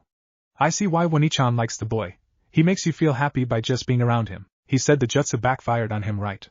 So maybe that means there's a way to cancel it out," she thought to herself, using her Byakugan eyes while staring at a confused Naruto who saw Hanabi using her clan's bloodline to see his from what Hinata explained to him during the tour, chakra points that were inside of him and can see through anything. Which brought up a question. "Hey Hanabi, I have a question," he asked to the girl, who blinked in confusion. "Yes, Naruto-san? The Byakugan can see everything, right?" "Yes, that what our eyes can do when using our Kekkei Gonkai." "Why? Well, not to sound embarrassing, but does that also means that you can see through people's clothes?" he asked with a blush at the same time causing Hanabi to quickly close her eyes and covering them with a deep blush on her face, shaking her head, not realizing that he could be right. The Byakugan technique can see everything and even chakra points, but that also means the person without clothes. Kaya, I am never looking at Otosan the same way again with these on. She cried out in a slight panic, hearing how Naruto tried to calm her down, panicky, saying that he wasn't really sure if it was true or not, and that he heard kids whisper about it at school. Only for him to deadpan from the chuckles he was getting from the little girl who pointed at him with tears of laughter in her eyes. Sorry Naruto-san, I couldn't help but joke with ya. No, the Byakugan can't see through people's clothes, she explained. Although doesn't help that we can see every outline of their bodies though. I was meaning to ask Ota-san about that. She then blinked her eyes and started leaning back from a grinning Naruto. So Hyugas do like to play jokes. Well, Hanabi, time to teach you a lesson. He then jumped to the girl and started tickling her playfully, with her crying out in laughter and playfully calling out for help. Hinata, hearing the disturbance, came rushing out to the dining hall with the tray of food to find that Naruto and Hanabi were tickling, wrestling each other, trying to get one to submit, only to stop and look up at the girl, who flinched from their stares at the same time before making a mess, put the tray down on the table and jumped the girl. Joining the tickling fest, everyone was having a blast and couldn't stop from what they're doing, only to have Niji coming rushing in from the cries of playful helps and laughter. Rushing and slamming the slider door open froze in place at the same time, causing the three to stop in a very unpredicament position. Hinata laying on her back facing up towards Niji, Naruto on top of her where his hands were mere inches from her chest, with Hanabi on top across Naruto. Her pants moved a bit, slightly, almost showing more than Niji wanted to think off. His eyebrows were twitching very profusely. Naruto, what do you think you are doing? He asked with a deathly tone in his voice, for said boy's fox ears lay flat against his head from the tone of death. He gulped and chuckled nervously. I'm tickling Hanabi and Hinata in a tickle fight?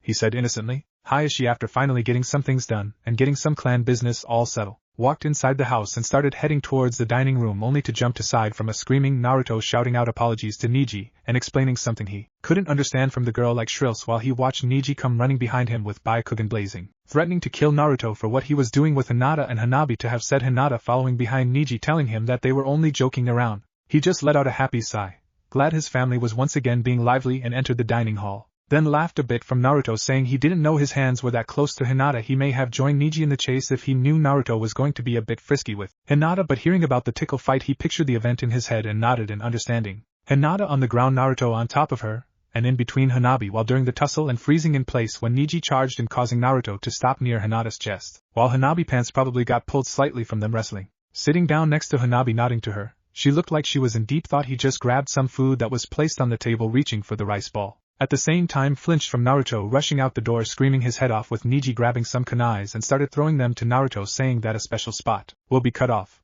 So Naruto has been good to you today, Hanabi?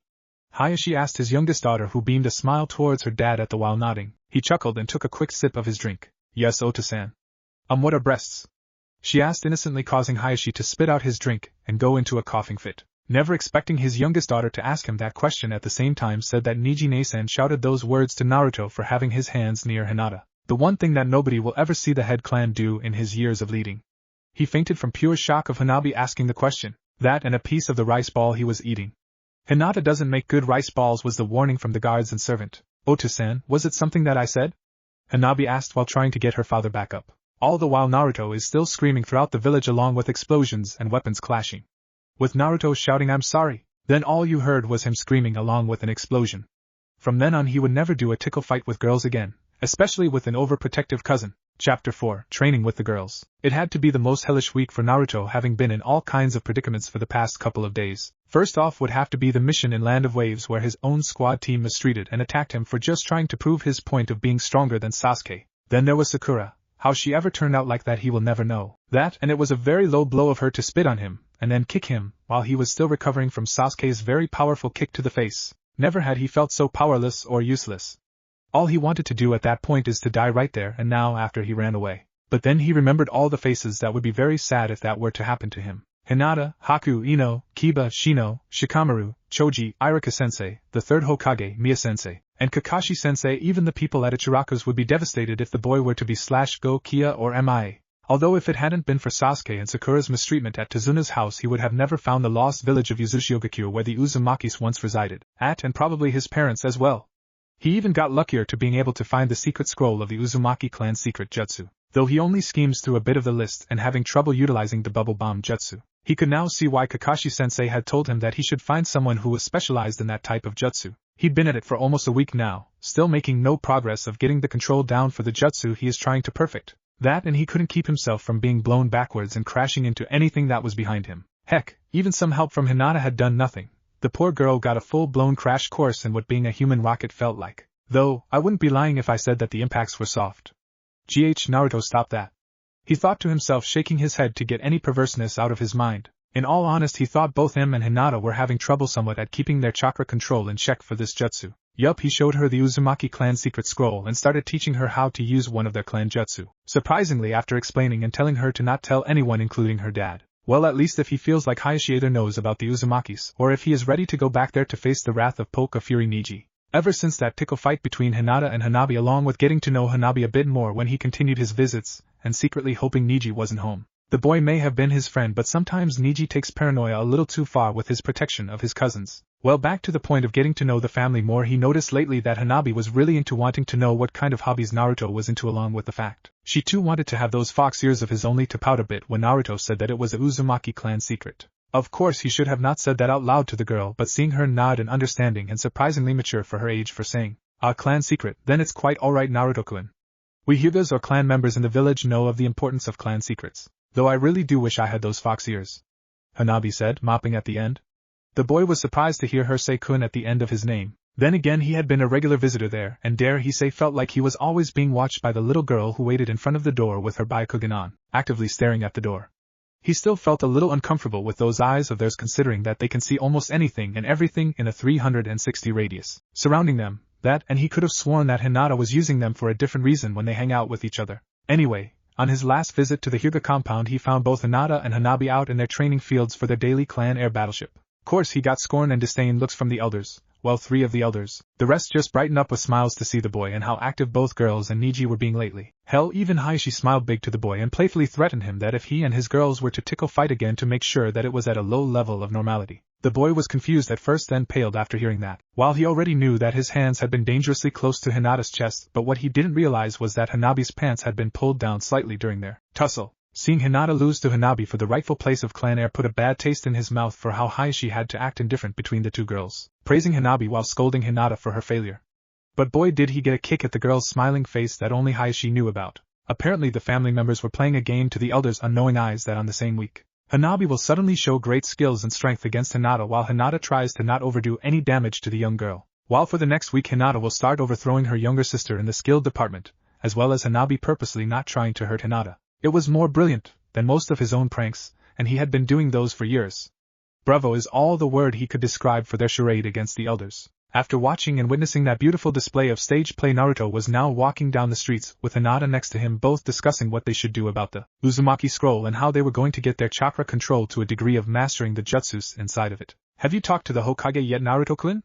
asked Hinata, looking towards the boy of her dreams, and couldn't help but smile from the way he scrounges up his face in that cute thinking pout of his. To add even more to the cuteness, his ears would sometimes twitch or flinch a bit when something blows on them, or whenever he was in deep thought. The Konoha streets were bustling and booming with excitement, and preparations were also being put together for the future Chunin exams that was about to start, where all the new genin ninjas go and test their skills, teamwork, and wits to become the rank of Chunin, also if they have the knowledge and the pledge to one day lead their own squad or team out on missions. This though worried Hinata very much, since her lack of confidence was still building up. She was worried about Naruto not being able to get the rank of Chunin, since his teammates don't necessarily treat him right. A couple of times when she went out with Naruto, they always seemed to run into Sasuke Uchiha, who would demand that Naruto to fight him, only for Naruto to decline and say that he was busy hanging out with Hinata-chan on their daily walks around Konoha. She was on cloud 9 when he announced her name as Chan, while almost fainting from the suffix used of the words.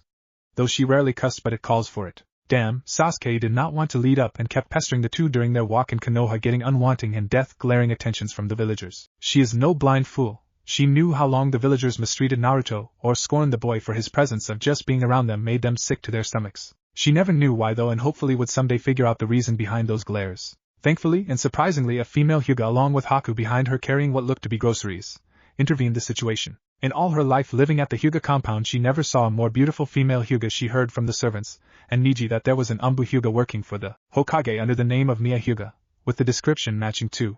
Shoulder-length blue hair spiking up on the back, her pupilless cerulean eyes glaring at Sasuke. Her outfit was that of normal kimono jacket over top of a very long-sleeved floral blue dress, along with Umbu leather pants that reaches just underneath her knees. Mia Hyuga was Hinata's role model, the young girl always wanted to meet her before. Truth be told, she had multiple times during her outings she just never realized Mia was in her gear hiding in the shadows, including one day protecting her and Hinata from some drunk villagers who wanted to hurt the girls only to get soaked and blown away by a water dragon jutsu. But seeing her without her gear on and out in the open protecting her and Naruto from Sasuke was amazing, and then it hit her. Mia was Haku's and Ino's sensei. How she never figured this out is beyond her. Shaking herself out of her thoughts and memories of those many encounters with Sasuke, along with Sakura here and there taunting the two, announcing how it was befitting that the two weakest ninjas in the class were always hanging out to make themselves look strong. Boy, did Hinata get kicked out of putting those words in her mouth, since technically a squad is nothing without their teammates, and that even the weakest of ninja can overcome the most powerful ninja in the world with great teamwork and leadership. Though Sasuke ranted about how nobody could defeat an elite Uchiha including the Hyugas or Uzumaki clans. Oh well, that's another argument for later. I was thinking about asking the old man about the scroll. But every time I try and visit him, he seems to be full or way too busy to see me. Hell, I even asked the elders of where he was at and they didn't know half the time. He exclaimed, slapping his arms to his side, walking down the now decorative street filled with ornaments that were being hung up on the building's outer doors or windows, along with Konoha string flags hanging off from windows ridges or the roofs. Open doors and welcome mats out on the dirt road. Everyone was busy and getting ready for the Chunin exams, along with the leaf symbol hanging from the shop's street posts. Hinata looking down at the ground along with Naruto, who did the same. Both were really distraught of not finding the third Hokage. Then again, they would expect him to be busy for the big event that was coming soon. Both their senseis gave them applications to enter the Chunin exams along with their teammates, but telling them only to sign the papers if they felt like they were truly ready. Of course, Naruto signed it right away without hesitant moment. Hinata was deciding at first if she should enter or not. Her teammates Kiba and Shino explained to her that she doesn't have to enter if she doesn't want to. At the same understanding that they will wait till next Chunin exams to graduate into Chunins. She signed the paper after getting home and being tackled down to the ground by Hanabi, only for the girl to let out a disappointed sigh. She became attached to Hinata and Naruto's visit so much she would randomly glomp either her or Naruto, then stick with them till either had to leave or go out on a mission. It was a very cute game Hanabi made out of that lately. The reason she signed the papers? Well, thanks to the little firecracker that is Hanabi encouraging her to take the test. At the same time hinting that if she ever catches Naruto she could spy on him with her Byakugan, showing some hidden spots of his. This caused the girl to blush profusely and faint on the spot. While little later with Niji and Ice and explaining to her that she can prove to herself how far she become by taking these exams, while at the same time giving a warning about the survival test of the exams. Hugging both Hanabi and Niji for the encouragement, also hearing how that guy sensei was also entering Niji's team this year. There was no way she will let her cousin advance farther than her, which caused her friendship and bond to grow stronger with Niji as he smirked and said, I look forward to our battle then, Hinata-sama. Be warned though, I won't hold back, so you better not as well. Ah well, maybe we could go and find Mia-sensei and ask her about the scroll. Since Kakashi-sensei is busy training Sasuke, I have no one else to go to, Naruto explained while bringing both his hands behind his head looking up to the sky. Hinata smiled and nodded at the idea he had. Alright then, Naruto-kun, should we go and find her?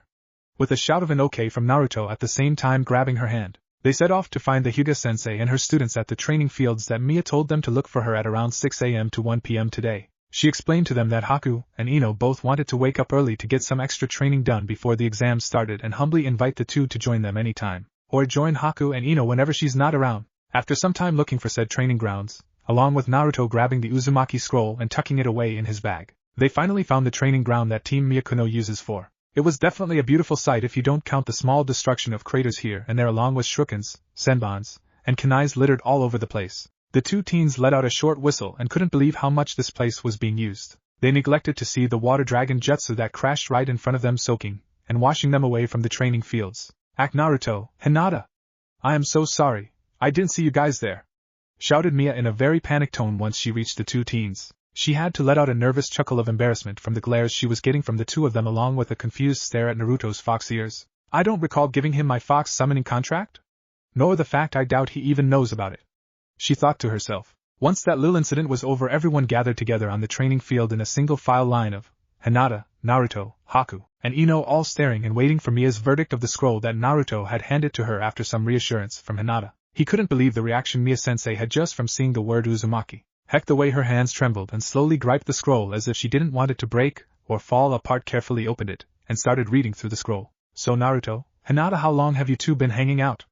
I see you two passing by the flower shop a lot lately, Ino asked while leaning forward with a sly grin on her face, causing Hinata to turn away and poke her two index fingers together, knowing the hint behind that grin. Naruto, facing towards Ino, smiled brightly, causing the girl to blush a bit, and once again he counted another kawaii from yet another girl. But it felt nice hearing it from Haku and Ino. Oh god no, the kawaii have sunken into my mind. Curse you permanent fox ears, why do you doom me so? But yet, it felt really good to hear it from those two. Arg, I have got to get rid of these ears before I become kawaii myself. He thought to himself, seeing that Haku started petting his ears to see if they were actually real or not, along with more kawaiis from the girls around him who beamed at him and turned back to look at Miya-sensei. Well, Naruto, if it's okay with you, that is, I would like to study upon this scroll a bit more with my friend Sho. All in all, you found yourself a true Uzumaki clan scroll, she said, giving everyone her own version of Naruto's fox-like grin and chuckle from Naruto's shouting hoorays, and started twirling Hinata around along with Ino and Haku, causing all girls to blush a bit with their smiles never disappearing. Although, I rather you not show this to the Hokage yet. This caused everyone to widen their eyes at this sudden information from Miya, seeing all their confused looked, and wondering why shouldn't she look down to the ground a bit, biting her lip a bit. Well, it's not that I don't want you to. It's just if the council or word got out that you have this scroll, the civilians can easily say that it's fake and you probably stole it from either the Uchiha compound or the forbidden scroll that was inside the Hokage's office, she announced and explained with a sad tone, causing Naruto to actually look down and thought to think it over with the events she just announced. She's right. The council and the old man could easily think or believe that this forbidden scroll is from his office. If I were to show it to him now, I could probably wind up in Konoha bars. But wait. Is it alright to keep it a secret from him? Taking a small glance at Miya-sensei, he noticed how down she looked from the way her eyes were scanning slowly through every details and every pieces of the scroll, to see if it's truly real and not some hoax scroll. Then in the corner of her eye, he saw a tear fall. She's crying. Then she must have met one of my clan members after all. No wonder she tries to protect me a lot in her Umbra gear. Sensing the girl's eyes on him, he shocked Hinata and Haku the most on the account they knew about this mask he wears to hide his real emotions and feelings to the world, along with also surprising Ino, who couldn't believe how real and pure his face is. It was the look of acceptance and true happiness, walking up to Miya-sensei with his true smile, shocking the Hyuga a lot. He gave his fox-like grin and thumbs up to her with the words of, "Sure thing, Miya-sensei, you can study the scroll more with your friend Sho. I trust you.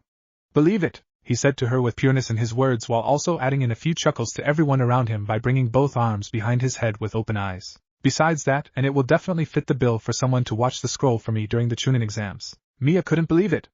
Naruto actually trusts her to watch and to study over the Uzumaki scroll for him, while unmasking his true feelings to her, and said with the purest of hearts, and the ever-so-famous catchphrase of her one Uzumaki friend. The words "believe it" meant so much to her ever since she lost her friend from the Kyuubi attack. To hear Naruto said it must mean he is putting all his trust into her. With a strong proud nod to the boy, she smiled and made an announcement. "Alright then, Naruto, and thank you for trusting in me for this task. I will allow you permission to teach my students and Hinata one C-rank jutsu from this scroll, is that okay?" she asked with wink. Knowing how easily excited Naruto gets for learning a new jutsu, and hearing how she wanted him to teach Ino and Haku a jutsu from the scroll made him even more excited. That, and if Miya-sensei is allowing it, that mean Haku, Hinata and Ino can actually benefit from the scroll itself. After explaining some things to her, and saying how Hinata and him were having trouble completing the bubble bomb jutsu, Miya looked through the scroll of the jutsu and discover that Naruto missed one very value point and key to finishing the jutsu without blowing yourself away. You have to be a pure water affinity user to complete the jutsu he was about to groan out. But stop when Miya then explained to him that the reason it was difficult for him and a use of those chakra papers to figure out what elements everyone is. He found out the reason for such a powerful backlash from the jutsu is because his wind nature seeps itself into the jutsu to intensify the power outage and destruction ratio. Till then Miya told him only to use that jutsu for a very tough opponent, or when he knows he would fall off from a high cliff, before she left to leave it to them to train for now. She chose another jutsu for him to try after she heard from Ino that he used a chain-like jutsu to save Haku, and a quick demonstration from the boy, who used it effortlessly while tying up all three girls without a problem. Miya had to say she was very impressed and that she knew nobody who could do that, let alone ever seeing it herself. So checking the rank of the jutsu to be surprised that it had no rank or what amount of chakra is supposed to be used. That and the ink was a bit dry for the level of said jutsu, she decided to go ahead and have Naruto to learn one more C rank from the scroll along with the others choosing theirs as well, which were C rank for Naruto.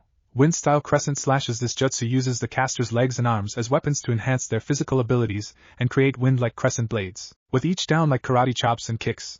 The use of their wind affinity also increases their agility for a short period of time. C rank for Hinata. Water-style razor wheels. This jutsu uses the caster's body and arms as a way to direct the water around the user and form razor-sharp wheels from each cartwheel and full-motion swinging of arms.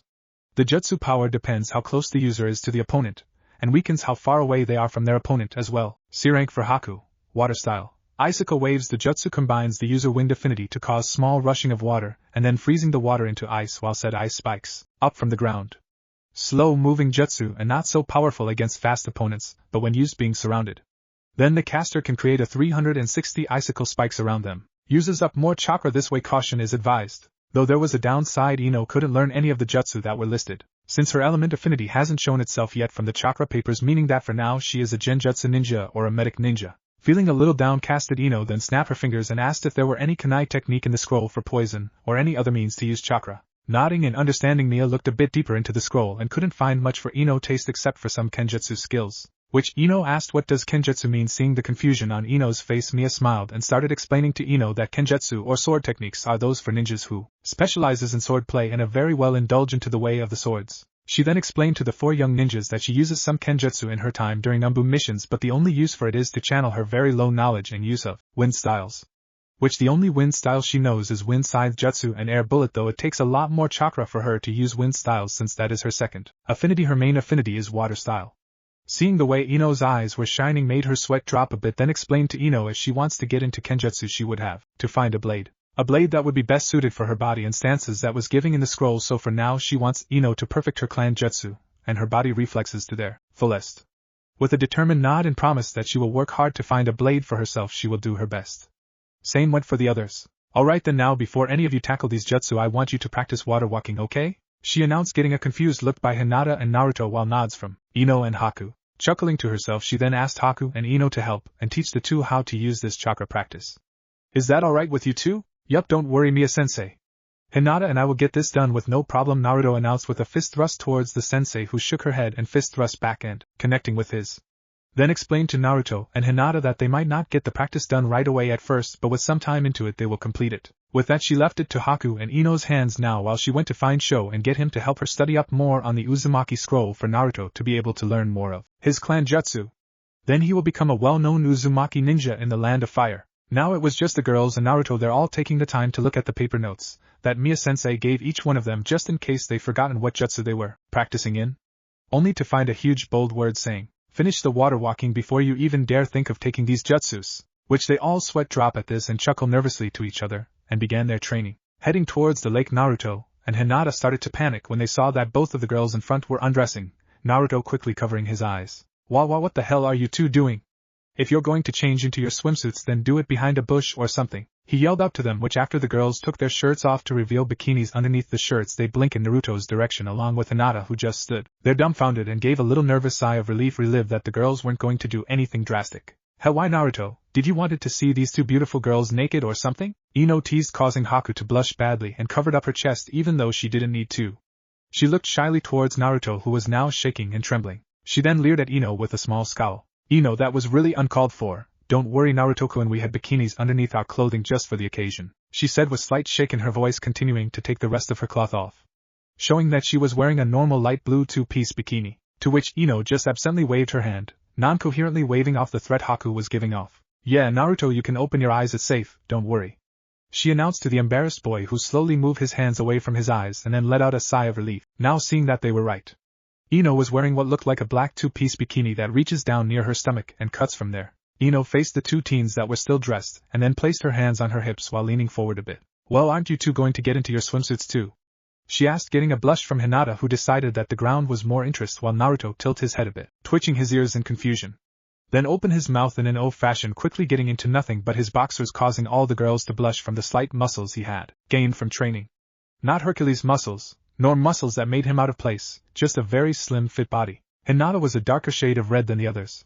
Actually, watching her secret crush undress right in front of her was too much to bear, and she passed out on the ground, with a slight trail of blood from a nosebleed, of course. After getting Hinata up and back to the waking world, Haku helped out Hinata by letting her wear one of the other swimsuits she packed. Her mom had wanted her to bring extras, just in case that Ino and her were going to use jutsu on the lake. Haku personally liked the swimsuit the most since it is very decent to wear and fits well for somebody shy like Hinata, covering most of her upper body with a slight opening going down the middle to show some cleavage and the side of her chest, but not showing too much of her upper skin, while the bottom half reaches down near the thighs, leaving her belly button exposed. Haku-chan? Hinata asked with a nervous tone while tapping her index fingers together, only to get a light pinch on the cheek from the smiling girl. She and Ino were working really hard to get Hinata out of her shyness. Yes, Hinata? Well, earlier before we started to get ready for the water walking. Did you feel a weird vibe go through your body? She asked with a raised eyebrow, to which Haku blinked for a bit, and then nodded to the girl. Now that you mention, yeah, I did. I'm sure it's nothing though, in fact it felt really good. She finished while smiling to Hinata, who smiled back and agreed. Then they heard yelling from Naruto screaming how he almost had the walking down only to fall straight through the lake, with Ino who just shaking her head and moving her eyes up in slight annoyance. You have to give Naruto credit for not giving up. Come on Hinata, I'll help you just in case you don't get it the first time, Haku said to Hinata, grabbing her hand and guiding her to the water. Then grab onto both her hands, channeling chakra through to her feet. Now I want you to keep that flow of chakra going, okay? Since water walking is a bit more difficult than tree climbing, she explained, seeing the excited expressing from Hinata's face, feeling the water gliding underneath their very feet. Now I'm going to let go of you, okay? You need to keep the chakra flow going, alright? To which she got a nod from Hinata, so letting go of her hands she took a few steps away from Hinata, who was teetering a bit and trying to align her balance a bit, then stood perfectly still to see that she was standing on the water. I did it, Haku-chan, whoa. She then fell forward, grabbing anything to stop her from falling, which was Haku, as the two dived right into the lake's water, floating back up with Hinata groaning and looked up to a closed-eye Haku, who moaned a bit, blinking in confusion, and seeing where her hands landed, Hinata quicker than the eye could see jump all the way back to the lake shore. Kaya, so sorry Haku-chan, I was. She tried to explain, only to have Haku sit up a bit from where she was sitting and raise a hand with a slight chuckle. It's quite alright, Hinata. Same thing happened between me and Ino when we did this together. So I'm kind of used to the groping, she honestly said with a small blush on her face, which caused Hinata to blush as well, but they resumed with the training anyway. It took Hinata only about 3 hours into the training to perfect the water walk exercise, along with a lot of blushing and slight eeps from her and Haku, to some screaming from accidentally taking their bikini tops off from falling couple times in the lake, along with Ino helping out Naruto and just teasing the poor boy by saying that he is being outmatched by 3 sexy kunoichis that were already having fun with the training too, causing the boy to lose his concentration and fall through the lake in goofy matters. But even then, without the teasing and encouragement from Haku and Hinata, after the girls finally settled themselves down from the embarrassment they went through from losing their tops to having Naruto accidentally looking at their direction in worriment to him blasting off with massive nosebleed, while Ino just laughed her head off from everything that happened and glad that she got to see every moment of it, only to get glared down by Hinata and Haku, whose eyes shine evilly at her with her pale face and purple underline eyes quiver in fear. To make matters even worse for her, Naruto was recovering from the nosebleed only to have another one after they took Ino's off in anger, while she screamed her head off from Naruto seeing her, to all of them just blinking at the boy who just fell backwards into the lake with smoke coming out of his fox ears. I think we melted his brain, Ino remarked, getting the other two to nod in agreement, but grinned to each other anyway, sending small messages to each other in a way of saying, mission complete, while another impulse went through all 3 girls, who blushed from the feeling, wondering why that was happening, only to just shrug it off and stare at Naruto with a bit more affection and love for the boy. Then yelled out when they saw that he was starting to drown, and safely got him out of the lake, with Hinata shoving the others away to breathe life back into his lungs, causing the others to get slightly jealous for reasons they don't know, but let it go. After everything that happened, they told Naruto that they just couldn't get him to water walk correctly even with the holding hands option, while secretly the girls purposely drop into the lake for him to get a quick grope, only to realize this was making the boy belittle himself, thinking he might not be able to complete this training. So all 3 girls looked at each other with a nod and then block his path to the confused boy, only to have all 3 of them to kiss him on each cheek and forehead, making his eyes widen from that, at the same time the 3 of them telling him to never give up, while Haku explained that maybe they were not the right senseis for him since they were still new to the water walking. After they saw him grinning with his close eye, they couldn't help but smile back to him and encourage him to finding the right sensei to help him. Before they decided to be done for the day, and Ino, not wanting to get out of the swimsuits just yet, decided that they should enjoy the rest of the day by playing in the lake, only for the 3 of them to tell her that they have nothing to play with, causing the girl to pout and whine, saying how unprepared the 3 were, only to get picked by Haku, tossed as hard as Haku could back into the lake, walking away with the others, and Ino shouting out how that was uncool of Haku to throw her like that, and got her revenge on the girl by roughly grabbing her chest, causing her to scream out and shouting to Ino, while Naruto just covered his ears and kept walking from the group, along with Hinata blushing from everything that happened today and finding out why Haku said that Ino is way too playful when she wants to be. The day has ended with the rising sun of tomorrow, with all of the 10 rookie ninjas. Team 7, Naruto, Uzumaki, Sakura, Haruno, and Sasuke Uchiha. Team 8, Hinata, Hyuga, Kiba, Inuzuka, and Shino Aburame. Team Asuma, Shikamaru, and Choji. Team Miyukuno, Haku, and Ino, where tomorrow they would be tested on to see who will earn the rights and title of Chunin. With hardly any time trained on their jutsus, the girls and Naruto will just have to make do from what they already have and hope for their new jutsus to come to them on the fly, or just get plain lucky. For now, tomorrow is the start of the Chunin exams. Chapter 5, the Chunin exams, Danzo hidden plans. So how should we go through with the Chunin exams?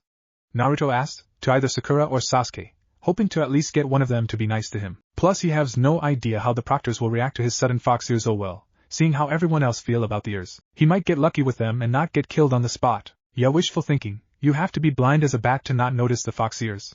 Hell, even some of the ninjas that was gathered around in the room were staring at him, and it is making him quite nervous in a way. See that Sakura finally turned to face him, ready to say something mean, probably only to find out that her eyes were shaking in slight fear. To be honest, Naruto, I really don't know. I would say follow Sasuke's lead, but seeing all this, she raised her hand a bit, shaking some of her pink hair a bit, pointing with open hands to the gathering crowd in the room, that were arguing and cussing to the two young ninjas that were blocking the door to room 303. I doubt even Sasuke feels a bit nervous too about this. TSK, yeah right, no Uchiha is afraid of anything.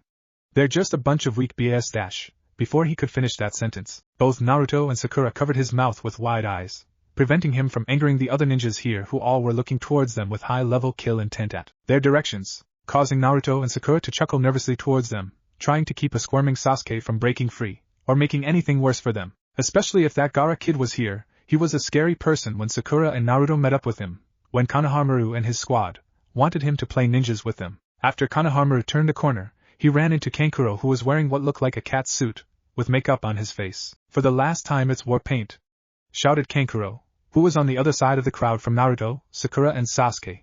Though personally when they met the Sand siblings, Naruto couldn't help but notice how they all stared at his fox ears, the girl blushing from cuteness, Kankuro trying hard not to laugh at him, which Naruto thanked him for laughing at him, only added more level to weirdness for the boy, but Kankuro still welcomed him and figure out why later, that Naruto thanked him, along with Gaara, who appeared behind Sasuke on a tree branch, that even Sasuke couldn't sense from. If Sasuke couldn't sense Gaara at the time, then that must mean Gaara was serious business, even after he threatened to kill his own brother. That right there, Naruto written for Gaara as run from sight at all costs, along with other names in his memo pad in his brain. So finally dragging Sasuke away from the bustling crowd that were still going at it from the two boys in front of the room, only to be stopped by some boy with super huge eyebrows. At first Naruto couldn't tell him out just yet, but then remembered Neji telling him that the reason he is so used to Naruto's presence at the Hyuga household is because of a ninja named Rock Lee, and his squad reminded him so much of Naruto, only without the calm presence that Naruto gives when he is at their house. Hold it right there, are you not Sasuke Uchiha?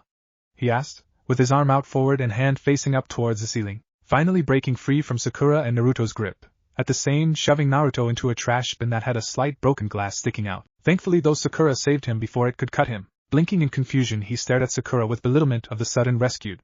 Thanks Sakura, but why? He tried to ask to only see Sakura, looking down with a down face. He then noticed Tenten and Neji glaring at the Uchiha for the unforgivable act he just did, along with Lee, who was nodding towards Naruto if he was alright, which he gave a slight thumbs up and looked back to Sakura, filled with confusion. Because Naruto, we are a team, right?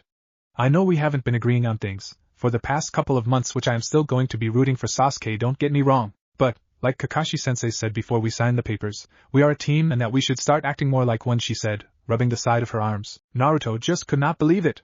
Sakura held the Sasuke over obsessed Sasuke fan. The club president of the entire Sasuke fan club is actually willing to help him out. Sure, she said, she will stick with Sasuke through it all, but her voice, it was genuine. Hey, are you sure, Sakura? I thought you found me obnoxious, annoying, horrible. Naruto, you are those things, but it doesn't mean we shouldn't stick with each other when someone is in danger. Kakashi-sensei, I quote, a ninja who abandon the rules are trash, but a ninja who abandon their friends is worse than trash, right? She asked at the end with a smile towards Naruto, who couldn't but rub the back of his head, with his head slightly down, and looking up at Sakura with his eyes. That is right, but it will be a while till you gain my trust back, Sakura, okay? He asked sincerely, to see the girl blinked a bit, but softened her gaze, nodding. She understood where Naruto was coming from. She has, for the better word, been somewhat a bastard/ignorant to Naruto for the past couple weeks. That's good start, Sakura. You just now to regain his trust, and then you can figure out where he learned that bubble bomb jutsu, so Sasuke can use it for himself. Though I will regret saying this, Naruto does look kawaii with the fox ears up close. I thought they were fake at first, thought Sakura, while pointing at his ears, which Naruto groaned and nodded, having a feeling if Sakura wanted to see if they were or not. Just be careful, Sakura. Lately they have been sensitive for some reason, which the response he got was a hum of agreement, while wincing a bit from Sakura softly touching them. He was right. They have been sensitive all of a sudden, and he doesn't even know why. Nanny, Naruto, what's this doing in your ear? She asked, while pulling out what seems to be a small circular object, ignoring all the sounds that Sasuke and Lee were making, from them having a quick fighting session out in the throwing range practice area. Looking at the weird device, they heard a voice behind them speaking up. That's a tracking device you got there, bubblegum girl. Both Naruto and Sakura, who was seething at the nickname, turned around furiously, only to stop to stare at the girl standing there, with her hair tied into what looked like panda bear's ears, along with a Chinese cutout sleeve button jacket that reaches all the way down to her waist, with green long sleeve pants touching just above her ankles, all the while staring at the two with a concerned look. You must be Naruto, correct? She asked, which he brought both hands behind his back and nodded to her, knowing that she was the second person on Niji's team. Seeing how the Hyuga was no staring at the device in Sakura's hands, who too was helping him to figure out what it was, while Tenten speaks with Naruto. Well, before you start groaning for me saying this. You do look cute with the ears. Okay, she quickly let out a breath, getting serious once or. Now that's out of my system. Do you know who would put this on you? Boy, I could give you 50% population of the entire village wanting to kill me. But can't let her know that okay, besides the general populace I can't recall anyone wanting to except maybe Kakashi-sensei or Miya-sensei to keep an eye out on me. Nah, Kakashi and Miya wouldn't be like that with the Chunin exams, so who? Niji then tapped on Tenten's shoulder, which the girl turned to face him. Seeing how he shook his head sadly, did they figure it already without him or Sakura knowing? Tenten, letting out a sigh, shift her eyes towards Naruto. Well, we going to say it to you bluntly as possible, Naruto, but this device it well. She just couldn't do it, hearing stories from Niji, saying how much faith and trust that Naruto put into Lord Hokage, and how much he looks up to the man. She didn't want to ruin that trust and bond for Naruto, so Niji took the charge for her and announced it. I'm sorry to say, Naruto, but this device belonged to the UMB unit that they use to track down any unwanted spies or people they want to follow. I'm sorry to say, but I think the Hokage is keeping an eye on you. He begrudgingly announced to the blonde ninja, getting a slight gasp from Sakura at the same time widen her eyes. She too heard how much Naruto looks up to the Hokage, so why is he betraying that trust for Naruto? Why, you're lying! The old man wouldn't do that to me. Naruto shouted with slight anger in his voice, but made sure to keep it at a low profile. The old man, he couldn't be doing this, could he? With each voice lowering and lowering with a question at the end, he looked up at Tenten and Niji, to see how hurtful they were too. Then he looked towards Sakura, seeing the confusion in her eyes, shock obviously etched on her face. He then felt a hand on his shoulder, seeing that it belonged to Lee, who was smiling softly to Naruto. He couldn't help but smile back. He may have to speak with the old man after the Chunin exams now, but this time with respect, to show how serious he is. Don't worry, Naruto-san.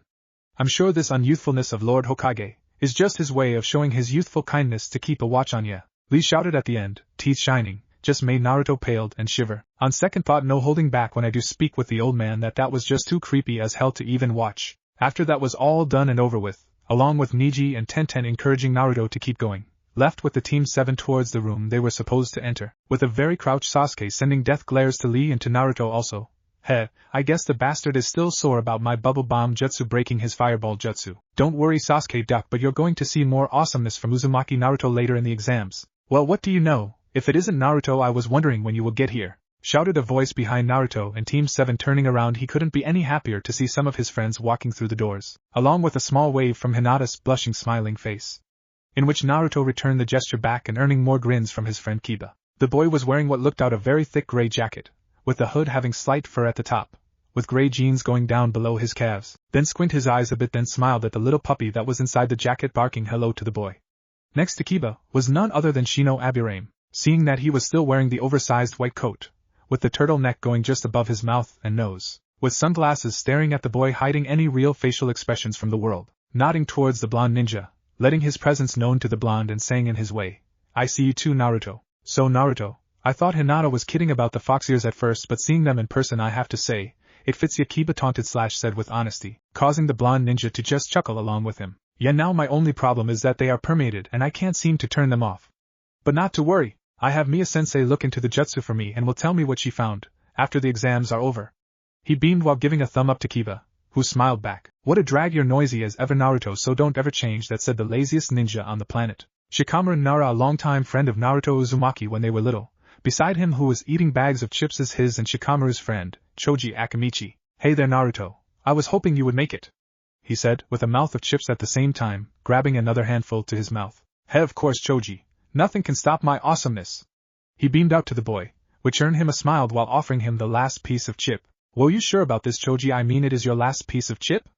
Naruto remarked, while slowly accepting the last chip in the bag. Of course I'm sure, Naruto, think of it as good luck in the exams, he said with a happy smile, all the while grabbing another bag from nowhere, eating it like nothing ever happened. So why not, eating the last piece of chip that was offered from Choji and saying thanks to the boy. He then was suddenly glommed by none other than Ino. That was a surprise by everyone in the room, including Sakura. Hey there, fellow blonde, how are you doing? She exclaimed, letting of the blushing Naruto, who chuckled lightly at the same time facing towards her and Haku, who was the one that pulled Ino off of him, by tugging tightly on her ponytail hair. Hey Naruto-kun, Hinata-chan, it seems like we all decided to enter today, she said with a smile, while Ino's eyes were saucers from the immense pain that was shooting through her hair, from Haku tugging it too tightly. Yup, and I think you should let Ino free Haku before you pull her hair off, Naruto said with a sweat drop, at the same time watched Ino fall on her butt, glaring up at the ice ninja, getting helped up by Hinata thanking the girl for the kind gesture, and pulled herself up with Hinata pulling at the same time. Ino? What is this all of the sudden? I thought you liked Sasuke, not Naruto. Sakura asked with surprised shock. Weren't Ino and her the ones that made the Sasuke fan club in the first place, since Sasuke lost his entire clan from a mass murder, and being the only survivor left in the village? Meduck, but boy is old news, Sakura, that and was interrupting my whole ninja career too. So I moved on and grew up. You should really consider doing the same thing, Sakura, before it is too late, Ino said harshly, and said it coldly to the pink-hair girl, which caused her to flinch a bit from the sudden announcement by her friend Ino denouncing that Sasuke is old news. This can't be happening, Naruto must have tricked her, I just know it, it's those fox ears of his. Their kawaii-ness is turning everyone to liking him more than Sasuke. Will calm down, Sakura. Calm down. Naruto did mention to Kiba that they were permeate from a jutsu he used, I think. She thought to herself, while being pushed a bit by Sasuke all the while, was ready to strike down the female blonde, only to get stopped by Naruto gripping his arm with anger. Move it, loser. Why don't you make me Sasuke team? Before Sasuke could raise his fist to punch Naruto, it was suddenly grabbed by a tall man with gray-white hair and glasses. Whoa, easy there, fellas, you don't want to start a fight in this room right now, since everyone is tense here, the man announced, pointing at the entire crowd that were all staring at them, with a lot of tension, hate and anger alongside of kawaiis from some of the females. By watching Naruto's ears twitching at the sight he was looking at. Ah, come on. Even in the Chunin exams I get the looks of kawaii. Anyway, you're all new here, right? Fresh genin from the academy, correct? Which the response he got were slight nods of the head, while Sasuke jerking his arm away from the man, who also let go of Naruto's arm, patting his shoulder. Who the hell are you anyway? Sasuke asked in his very death-like tone. At the same time the man just brushed off his shoulders, getting slight chuckles from Naruto and Kiba, knowing that he was teasing Sasuke, making it like his threats meant nothing. Well, you forgot the magic words, young one, he teased while smiling back to the boy, who growled out at the man. Before Haku decided to be brave and asked the man herself, no offense to anyone here, except Sasuke, but can you please introduce yourself? She asked with a slight bow, earning another growl from Sasuke. How dare that witch speak down to me like that? I'll teach her not to mess with an Uchiha later, he silently vowed, hearing the man chuckle lightly and bow back in respect to Haku and stood up straight. Why thank you, miss, and I will gladly say my name. My name is Kabuto, and if you want, I could help you guys, here I'll show you, he finished, while kneeling down to the ground and slips his hand inside his pocket. Feeling around for a bit in there, everyone saw that he took out what seemed to be orange-looking cards, which he placed them on the ground for everyone to see. What are those, playing cards? Sorry man, but don't you think you should have brought kunais and other kind of weapons? Kiba asked, while scratching the top of his head in confusion, which Kabuto had to chuckle out to boy, knowing that these cards would look something like playing cards. Well, these aren't your ordinary cards, to be precise, these are chakra-infused ninja cards that allows me to gather information about anyone in this room. Go ahead and ask me about anyone in this room and I will get their information/details/stats and mission accomplishments. Naruto felt a slight shiver go down his spine, along with seeing the same thing happening to Ino, Haku, Hinata, Shikamaru and Neji. He raised an eyebrow on the account he felt like growling at Kabuto for unknown reasons. Is it because he could actually get info on anyone? Oh shit, if that's true, then he could get info about me or my friends and knows their absolute weakness need to stop him. But how? I will get caught, this really sucks, Naruto thought to himself, while gulping from nerviness from any info about his friends or himself being leaked. So the best thing he could do was to simply ask Kabuto to put away the cards, but gets slightly pushed aside by Sasuke. Bastard, don't you dare. I want to know info about Gaara of the Sand, Rock Lee, Haku Hyuga, and he then leered towards Naruto, seeing the shock expression on his face. Was oh so sweet for the Uchiha to see.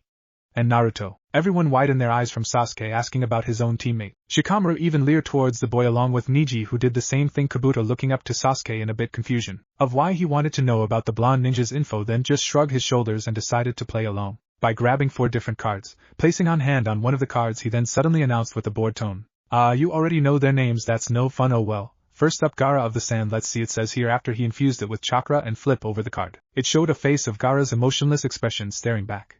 That he is the son of the Kazekage of the village hidden in the sands. His teammates are Temari of the Sands and Kankuro of the Sand, I guess they are siblings. He complete Wo 10C rank, 6B rank and 2A rank, and, to make things even more scary, in every mission he took he came back with no scratches. This made everyone paled from this sudden information. A genin doing B and a rank mission without a single scratch on his entire body. That is insane beyond belief even for Naruto. Hell, they went on their first A rank mission, and came back with injuries along with having to fight against Haku and Zabuza. Okay, then next up is Rock Lee. Says here that he has no talent for genjutsu or ninjutsu because of a condition with his chakra coils. He highly specializes in taijutsu along with it being his best type of combat. His teammates consist of Tenten, Neji and their sensei is Guy. Completed about 89 D ranks, 34 C ranks, 1 B rank and 1 A rank missions.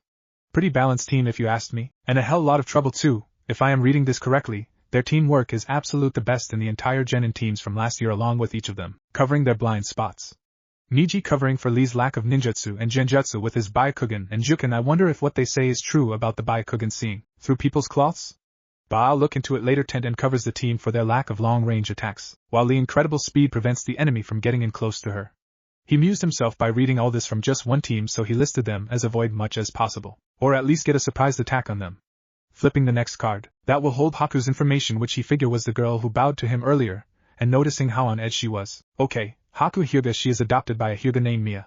She specializes in ninjutsu and wo. She has the ability to use ice jutsu at her own will, for her strong affinity of both wind and water, along with having good accuracy with senbons. She only has one genin teammate from a loophole that was found, which is Ino Yamanaka, and their sensei is Mia Hyuga. She completed. Then he whistled at the amount of missions their teams did. About 189 D-rank missions, 56 C-rank mission that doesn't involve them from leaving the Land of Fire with completing one A-rank mission. I have to say, this is very impressive records for a new genin team. This just made Sasuke furious on the account. He knows what A-rank mission Kabuto was mentioning, along with the fact again that he was defeated by her at the bridge with Zabuza. She made a mockery out of him, by stabbing so many senbons into him, while also having the nerve to taunt him and said that he looked like an Uchiha porcupine that lost his way. Okay, that witch will get what is coming to her. Almost forgot about that embarrassing defeat. Alright, by the way, Haku-san, I congratulate you on completing your first A-rank mission. Kabuto beamed at the girl, which she just nodded with no words, feeling Ino patting on her shoulders, then glared at Kabuto, who quickly turned back to cards, gulping a bit. I may be a strong ninja, but the card also said that Ino Yamanaka has a perfect combination with Haku, and that, by theory, they could easily take down a low Jonin level ninja by planning things ahead. Oh well, on to Naruto, the Jinchuriki of the village. Flipping the last card over, he noticed that Naruto's picture looks nothing like what he does now with the fox ears. Okay, Naruto Uzumaki, dead last in the academy, has very low score numbers in the academy. He likes to spend time with Lord Hokage and with his friends. Also, he loves to eat ramen and play pranks on the villagers. His teammate consists of Sakura Haruno and Sasuke Uchiha, or, from this he likes to call Sasuke Duck but nice one Naruto, he quickly commented, earning a grin from Naruto. I try my best, he said, shrugging off the correct information that was being given to Kabuto. Surprisingly, nothing about his clan jutsu being written in the cards of his, which he was glad that it didn't appear yet. He specializes in the shadow clone jutsu, at the same time creating an army of them from ranging 10 to 100 clones of himself. He completed about 20 D-rank missions, while a C-rank mission went up to a A-rank after a false information from their client. Either than the A-rank mission, nothing noteworthy. Sasuke had to groan on the inside a bit. Of course, Naruto's information didn't get updated. He hasn't seen Kakashi inform the Hokage at all the past couple weeks, mostly spending time training him for the Chunin exams, though he probably knows a way to get Naruto to talk, while he silently looked towards Haku, Hinata and Ino, who were chatting with the boy a bit about something he didn't care about. He's been hanging out with those 3 girls lately. I'm sure if something were to happen to them, he will spill his guts and tell me where he learned that bubble bomb jutsu, along with why I couldn't copy it with my Sharingan. Once that was all over and done with, Kabuto went on a tangent of the nations and villages that surrounded the Land of Fire, at the same time explain about the new sound village that was made, only to be attacked by some sound genin that missed his punch entirely by Kabuto dodging at the last moment, only for his glasses to break and coughed up blood on the ground. Naruto would have gone and helped Kabuto, only to be stopped by Niji with his head shaking, nodding in understanding. He shouldn't help Kabuto, especially with information like that in his cards, could spell out trouble for the rest of the squads. Alright, you sound ninjas, get back into your seats, or else I will disqualify you. The rest of the genin, go and find your seats if I have everyone's attention. My name is Ibiki and I'm the first proctor for the first part of the Chunin exam written test, he said, smiling along with his attention at Naruto, mostly because he heard from Enko. During her walks to the dango shop, she will always spot a blonde ninja with fox ears, walking with either Hinata and Haku, or all 3 girls, who is Hinata, Haku, and Ino, helping out the boy with some training or re-educating him in the use of chakra, but mostly told Ibiki to announce the written part of the exams to see Naruto's reaction, from overhearing that the boy hates writing tests. Hell, did he enjoy the reaction. First, the boy's ears lay flat against his head, his eyes bulging out bigger than dinner plates. Next, he slammed his head down hard into the desk and yelled, "No! Anything but that, please have mercy," earning sweat drops from the other said ninjas along by paling at the thought of him doing this before, only to fail. Ibiki was laughing on the inside. He didn't need to get into any of their heads. The boy is doing that for him, by making it sound like this test is cruel and inhumane. Just watching almost everyone in the room turning green or properly soiling themselves was good enough for him. Not the intent I was going for, but thank you, boy. You made my job easier to taunt. That's right, everyone. That boy is correct to fear the written test. It tests your very soul and stomach to even get far enough to the second question. Hell, was he enjoying all the looks on everyone's faces, minus some confusion on a couple of them, which were probably Naruto's friends. So with that, the test went on. Did you implant the device? Danzo asked one of his Rudumbu, who nodded back in response. Yes, Lord Danzo, we made sure that he was fully asleep in his house, while implanted the tracking device in his ears. Where either his friends will find it, which I hope they did. Another nod from the Umbu in front of him responded back, good. If we break his trust with the Hokage, it will be somewhat easier for us to have him join Root, but I think I have something better in mind for the boy, Danzo announced, while sitting from his chair getting some confused tilting heads from his group. He slowly walked up towards his window, staring at the village that was mobbed with many outsiders and visitors from other nations. Pack up some equipment. I may believe know where Uzumaki-san got his jutsu from, and it have some connection to the land of waves, with shouts of yes sir. Everyone left Danzo by himself. Sorry Sarutobi, if my hunch is correct about Naruto's condition, there will be nothing left from the boy for this village if they accuse him of being the QB. I hope you will forgive me for what I am about to do with your trust of the boy. I just hope we will get this village repaired for when the time comes, he thought to himself. With a sad sigh he closed the blinds that showed Konoha and left the room. Without glancing towards his picture of Sarutobi and himself smiling towards the camera, I do hope that they won't see him as the monster inside, but if my plan work, and, with luck, we could have the village done in 2 years top. Till then, watch over the Chunin exams upon my dismissal. With that, he smiled at the picture frame and left the room, without even realizing that the glass on the frame made a huge slash crack across Sarutobi. Congratulations, you all passed. The first part of the Chunin exam is done. What will wait for Naruto and the girls in the second part of the exams? Chapter 6, Danzo and the Destroyed Village.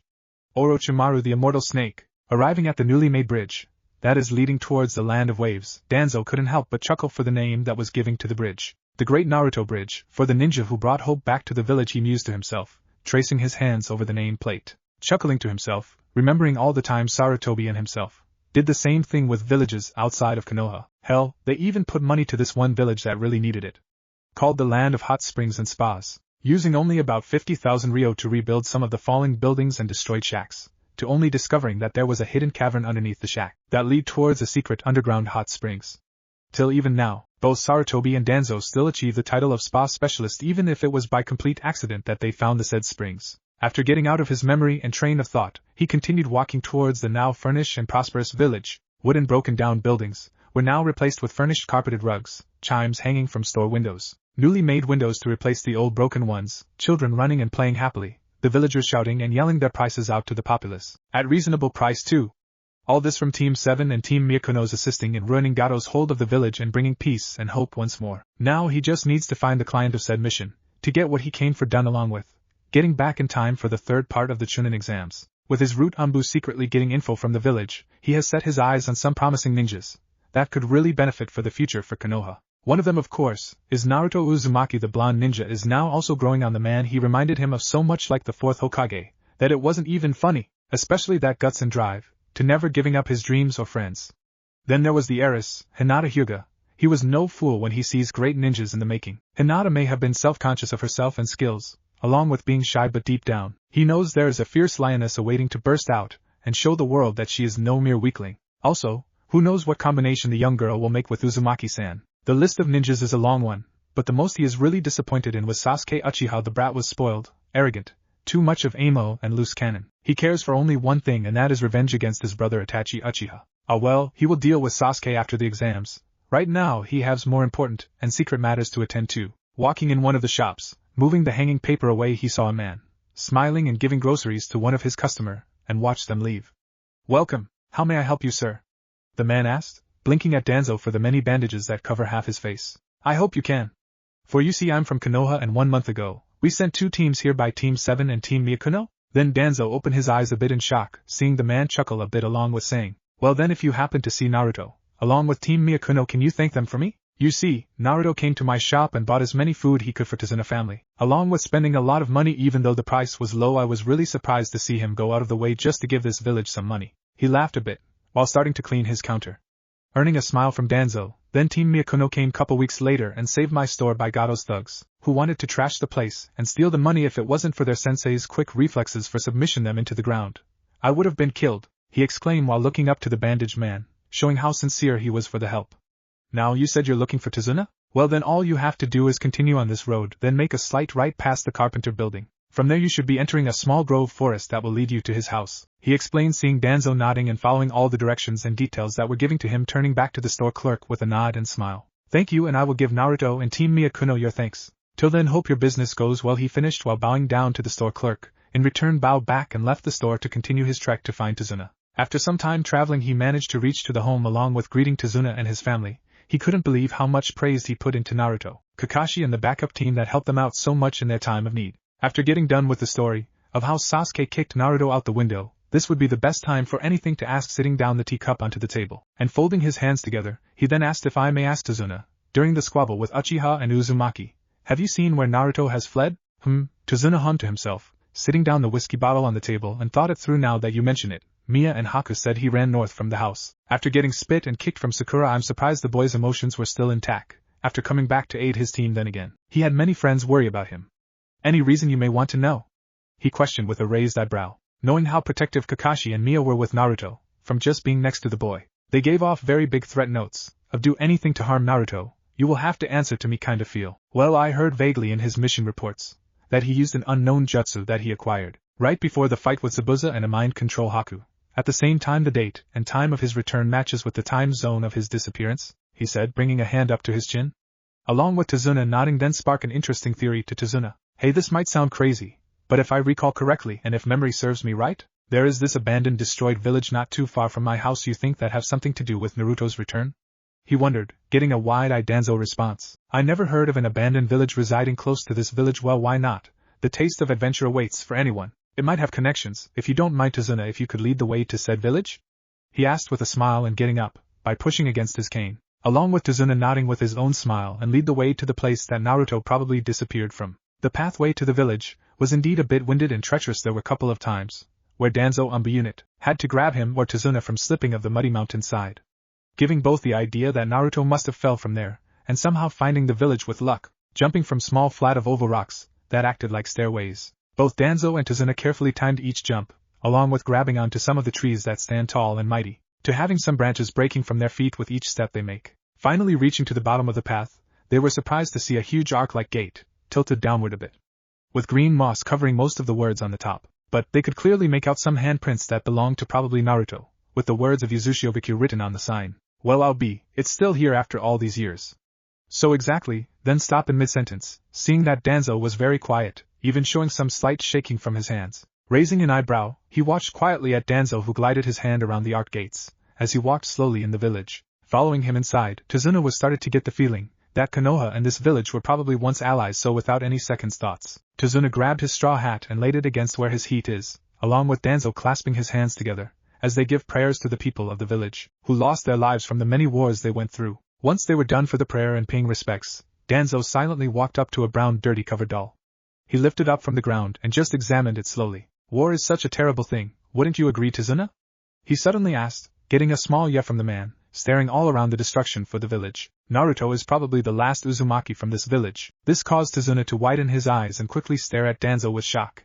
No wonder the boy felt like he was at home here. So that conversation about Uzumaki's being weak? He was about to finish that thought, before Danzo spoke up once again, at the same time carefully placed the war-torn doll on a windowsill, sitting and having its arms lay against its lap in mannerism, to being polite. The Uzumaki clan is known to be a very strong clan at the time. Although small village, they were considering the most toughest ninjas to beat with their sword skills, Funjutsu and ninjutsu. Though my plans to coming here seem to be for naught, he informed, at the same time sigh sadly to the village. I get it now, you were hoping to rebuild the village back to its originated form, correct? Tazuna asked, while tilting his up with his thumb, getting a small nod from the man in front. Well, I would like to say I would gladly rebuild the village, but even then, if other nations were to hear the Whirlpool village being brought back, it would cause another great destruction from other nations, and you're right. I guess bringing the village back will cause confusion, along with the lines of everyone wanting to destroy it.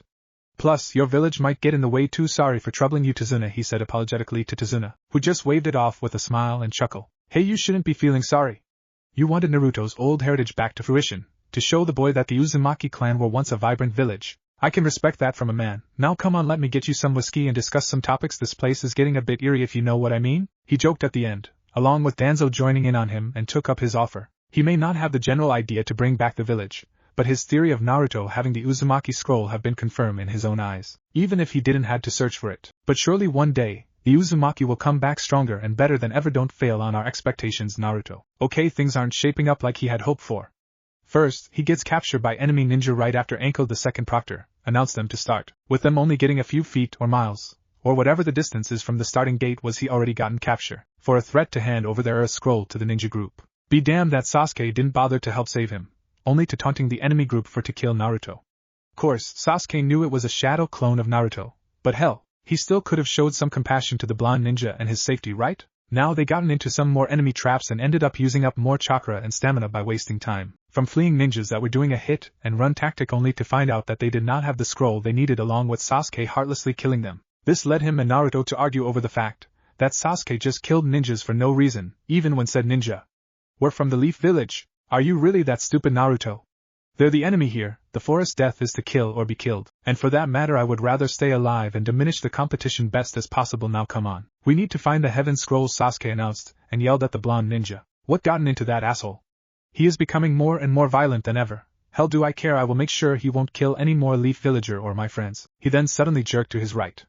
Feeling that Sakura's eyes were shaking in fear, at the same time looked really green in the face. He could understand. That was technically Sasuke's first kill, but in the line of duty it was their entire first real kill of their lives. Smiling towards Sakura to ease the girl's nerves, he will have to keep at least one of their team members sane as possible. Don't worry Sakura, I know Sasuke right now is acting like an ass, but as long we stick together, we will be alright and be able to find that Heaven Scroll, he announced at the same time giving her his signature fox-like grin. Seeing the girl still a bit frightened all the while shifting her eyes left and right in question, just let a small smile cross her face and nodded. You're right Naruto, we are all tense from the exams, that we shouldn't forget that we have each other, she said with pure intentions behind those words. Building up trust with Naruto is going well for her, and to be perfectly honest with her own self, Naruto isn't that bad of a guy that she thought he would be. Oh great Sakura, now you're getting a conscious?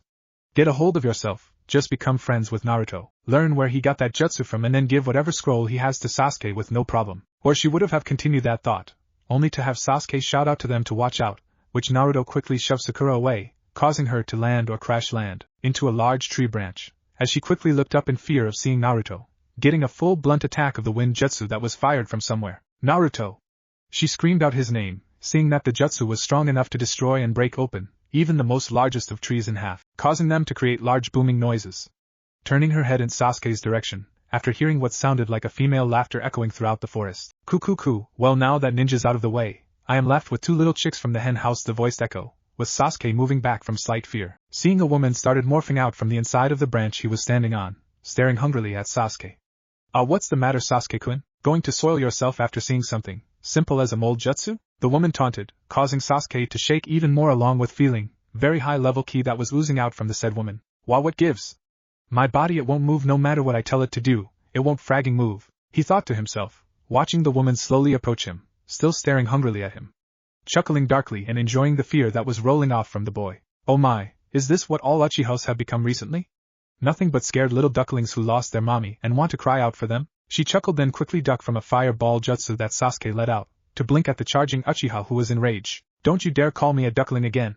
He screamed at the woman, throwing some kunais at her, which she easily dodged them by bending her body back and twisting it a bit from Sasuke's downward kick, that broke a piece off from the bark. Before he could recover though, she then wrapped a loose arm around his leg, tripping on the branch at the same time, spinning him all around, banging and scraping him across the tree branch, causing droplet of blood to fly out from the boy's face. Then with a mighty force and tug of the body, she threw Sasuke far from her, making the boy slam up against the tree bark, indenting him in it while falling forward, to getting caught by Sakura. Sasuke, are you alright?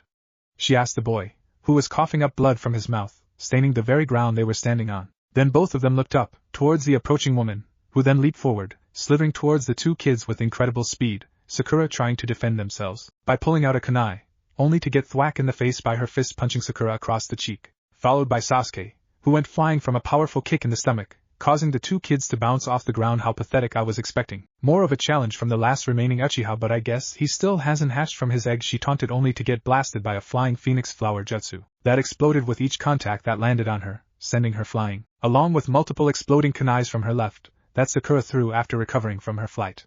Both the jutsu and phoenix flowers caused an overly huge explosion that covered a good range and caused a smoke screen to appear where the woman was. Both Sakura and Sasuke landed next to each other, breathing a bit heavily. Well, Sasuke breathing heavily while Sakura was shaking badly from what just happened, along with keeping the kunai in her grip tightly. Before any of them saw it, they saw their deaths right before their eyes, both of them getting shredded with blood spurting out of their bodies, with arms and legs falling off, along with their heads being decapitated. Then it all stopped right before their eyes, also making them both fall to their knees, throwing up whatever they had for lunch that noon. I'm impressed that you were able to fight against my genjutsu, I give you credit, Sasuke-kun. The voice now sounding like man, along said body of the woman came out from the ground, her face half peeled, revealing white skin underneath, reaching up and unpeeling the skin that was destroyed from the multiple attacks, to reveal a man with snake-color slit eyes, caused Sasuke and Sakura to tremble before him. Now, what should I do next? He asked himself out in the open, chuckling deeply towards the scared genin, along with Sasuke taking out the scroll they had, causing Sakura to widen her eyes from this. Sasuke, is he really that strong for you to give up the scroll like that?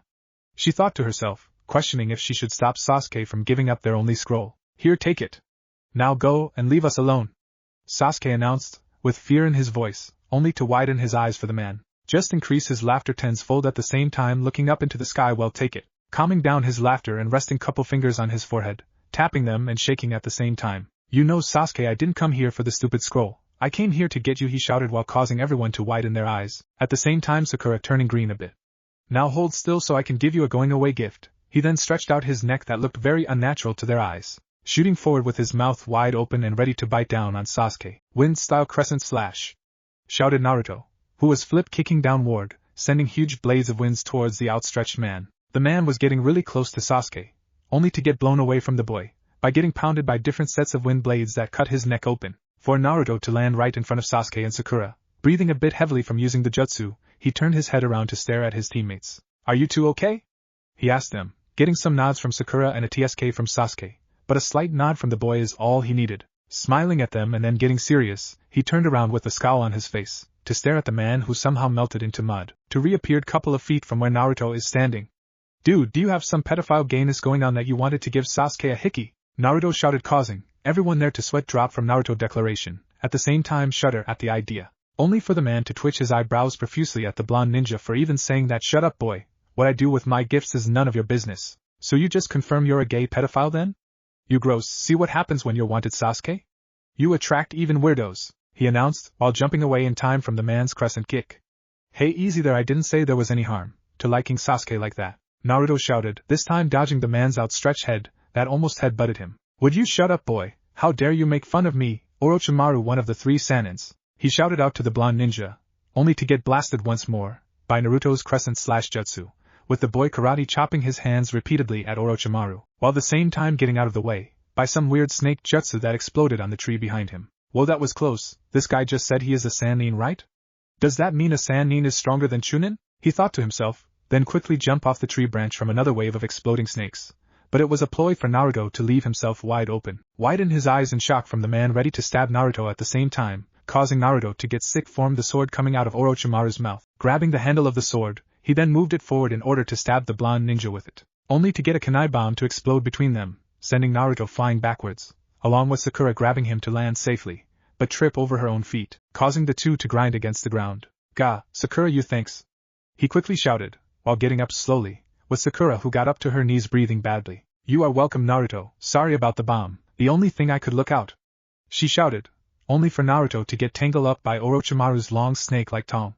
Naruto, she screamed out to the boy, getting pulled along the ground. Looking up with wincing eyes, he saw that Orochimaru is ready and willing this time around to finish off the boy, so quickly thinking ahead, he started forming some hand seals from the Uzumaki scroll. Here we go, ninja art chakra chains, he shouted out, making Orochimaru to widen his eyes from pure shock. Letting go of the boy from his tongue's grip, he quickly slammed to the floor and slithered away from multiple gold-like chains that came bursting out from the ground, trying to ensnare Orochimaru in one of them, to prevent the Sannin from getting away from him.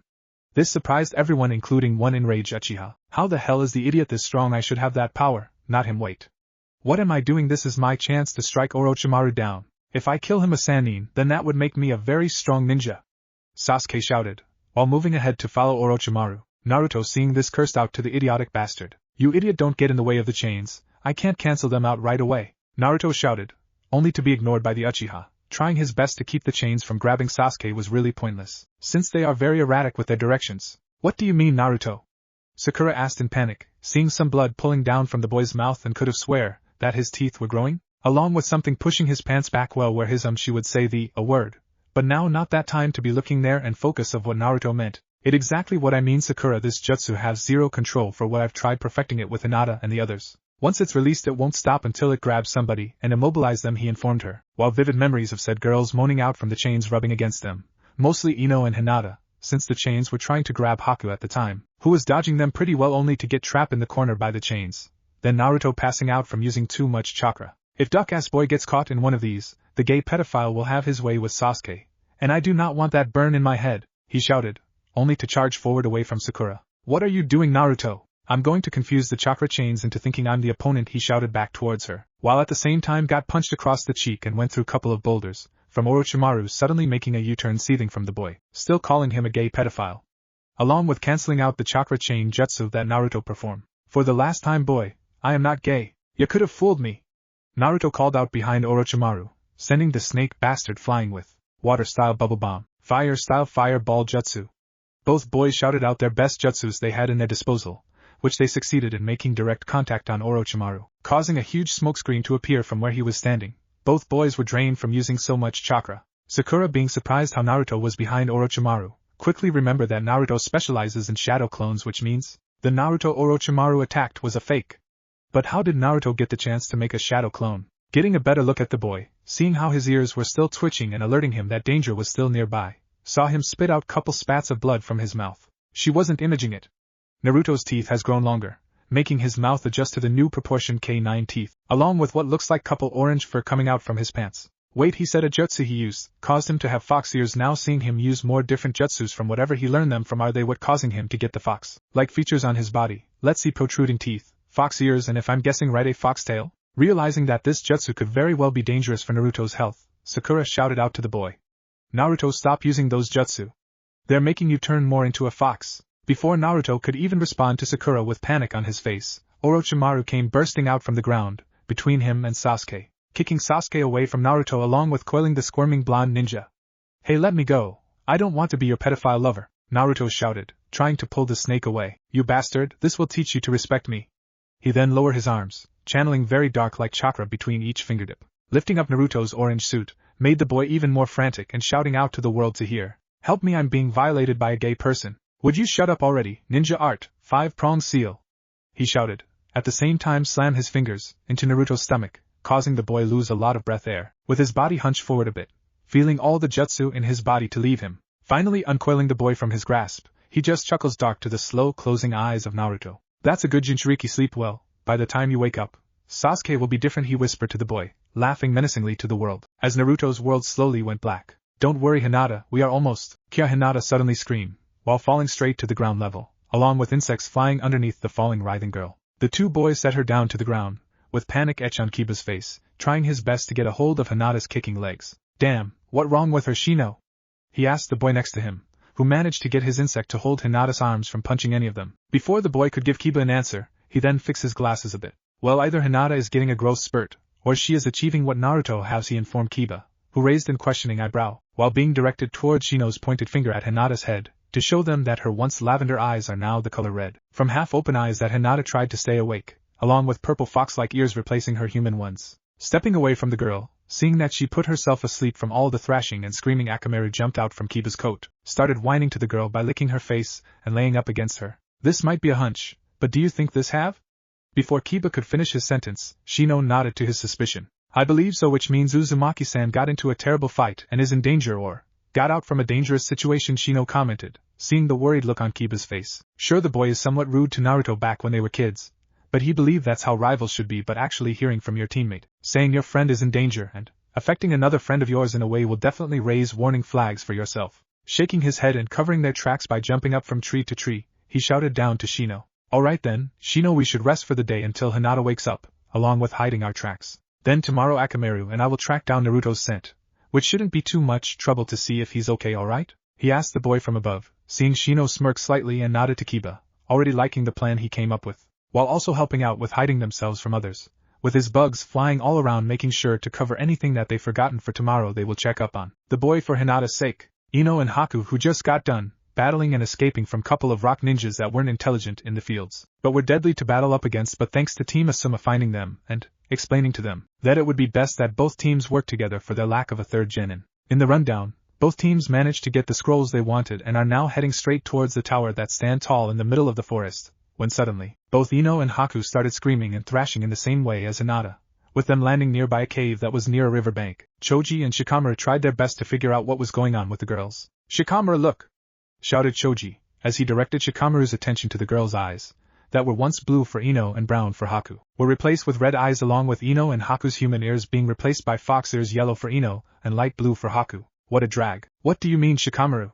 Choji asked his longtime friend, by looking at his direction, after the thrashing and screaming stopped, along with putting the girls inside the caves to sleep off the immense pain they went through, for Shikamaru to lay down on the white color rocks that lead to the riverbank, putting his hands behind his head with eyes staring up to the dense bushes and branches of the forest of death's trees. Well, two things must have happened that involved Naruto in terms of the girls getting his fox ears. 1. He was fighting a very dangerous opponent that lead him to awaken another part of his fox transformation, or 2. He being using lots of jutsu from whatever said scroll he found, that is increasing the transformation process of said fox-like features. With a yawn and shrug of his shoulders, he just bluntly went ahead and said, I go with both, since this is Naruto we're talking about, and, with his team in danger, he will do anything to protect them, he finished, while watching his longtime friend nod in agreement, while sitting down next to the boy. You're probably right, Shikamaru. Think we should check up on him, so this way the girls won't be worried about him. Getting a smirk from the lazy genius, he just nodded and replied back, yeah, we should, but for now let's take the girls' offer and sleep for the day. I'm winded from all the running and planning up traps, he said, going right to sleep after finishing his sentence,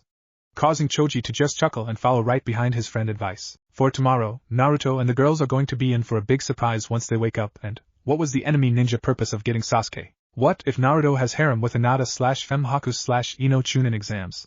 And thanks for watching my video till the end. If you enjoyed this content, then do consider subscribing to my channel, and leave a like if you guys need the next part. Comment down, and thanks for watching the video, and see you guys in the next video.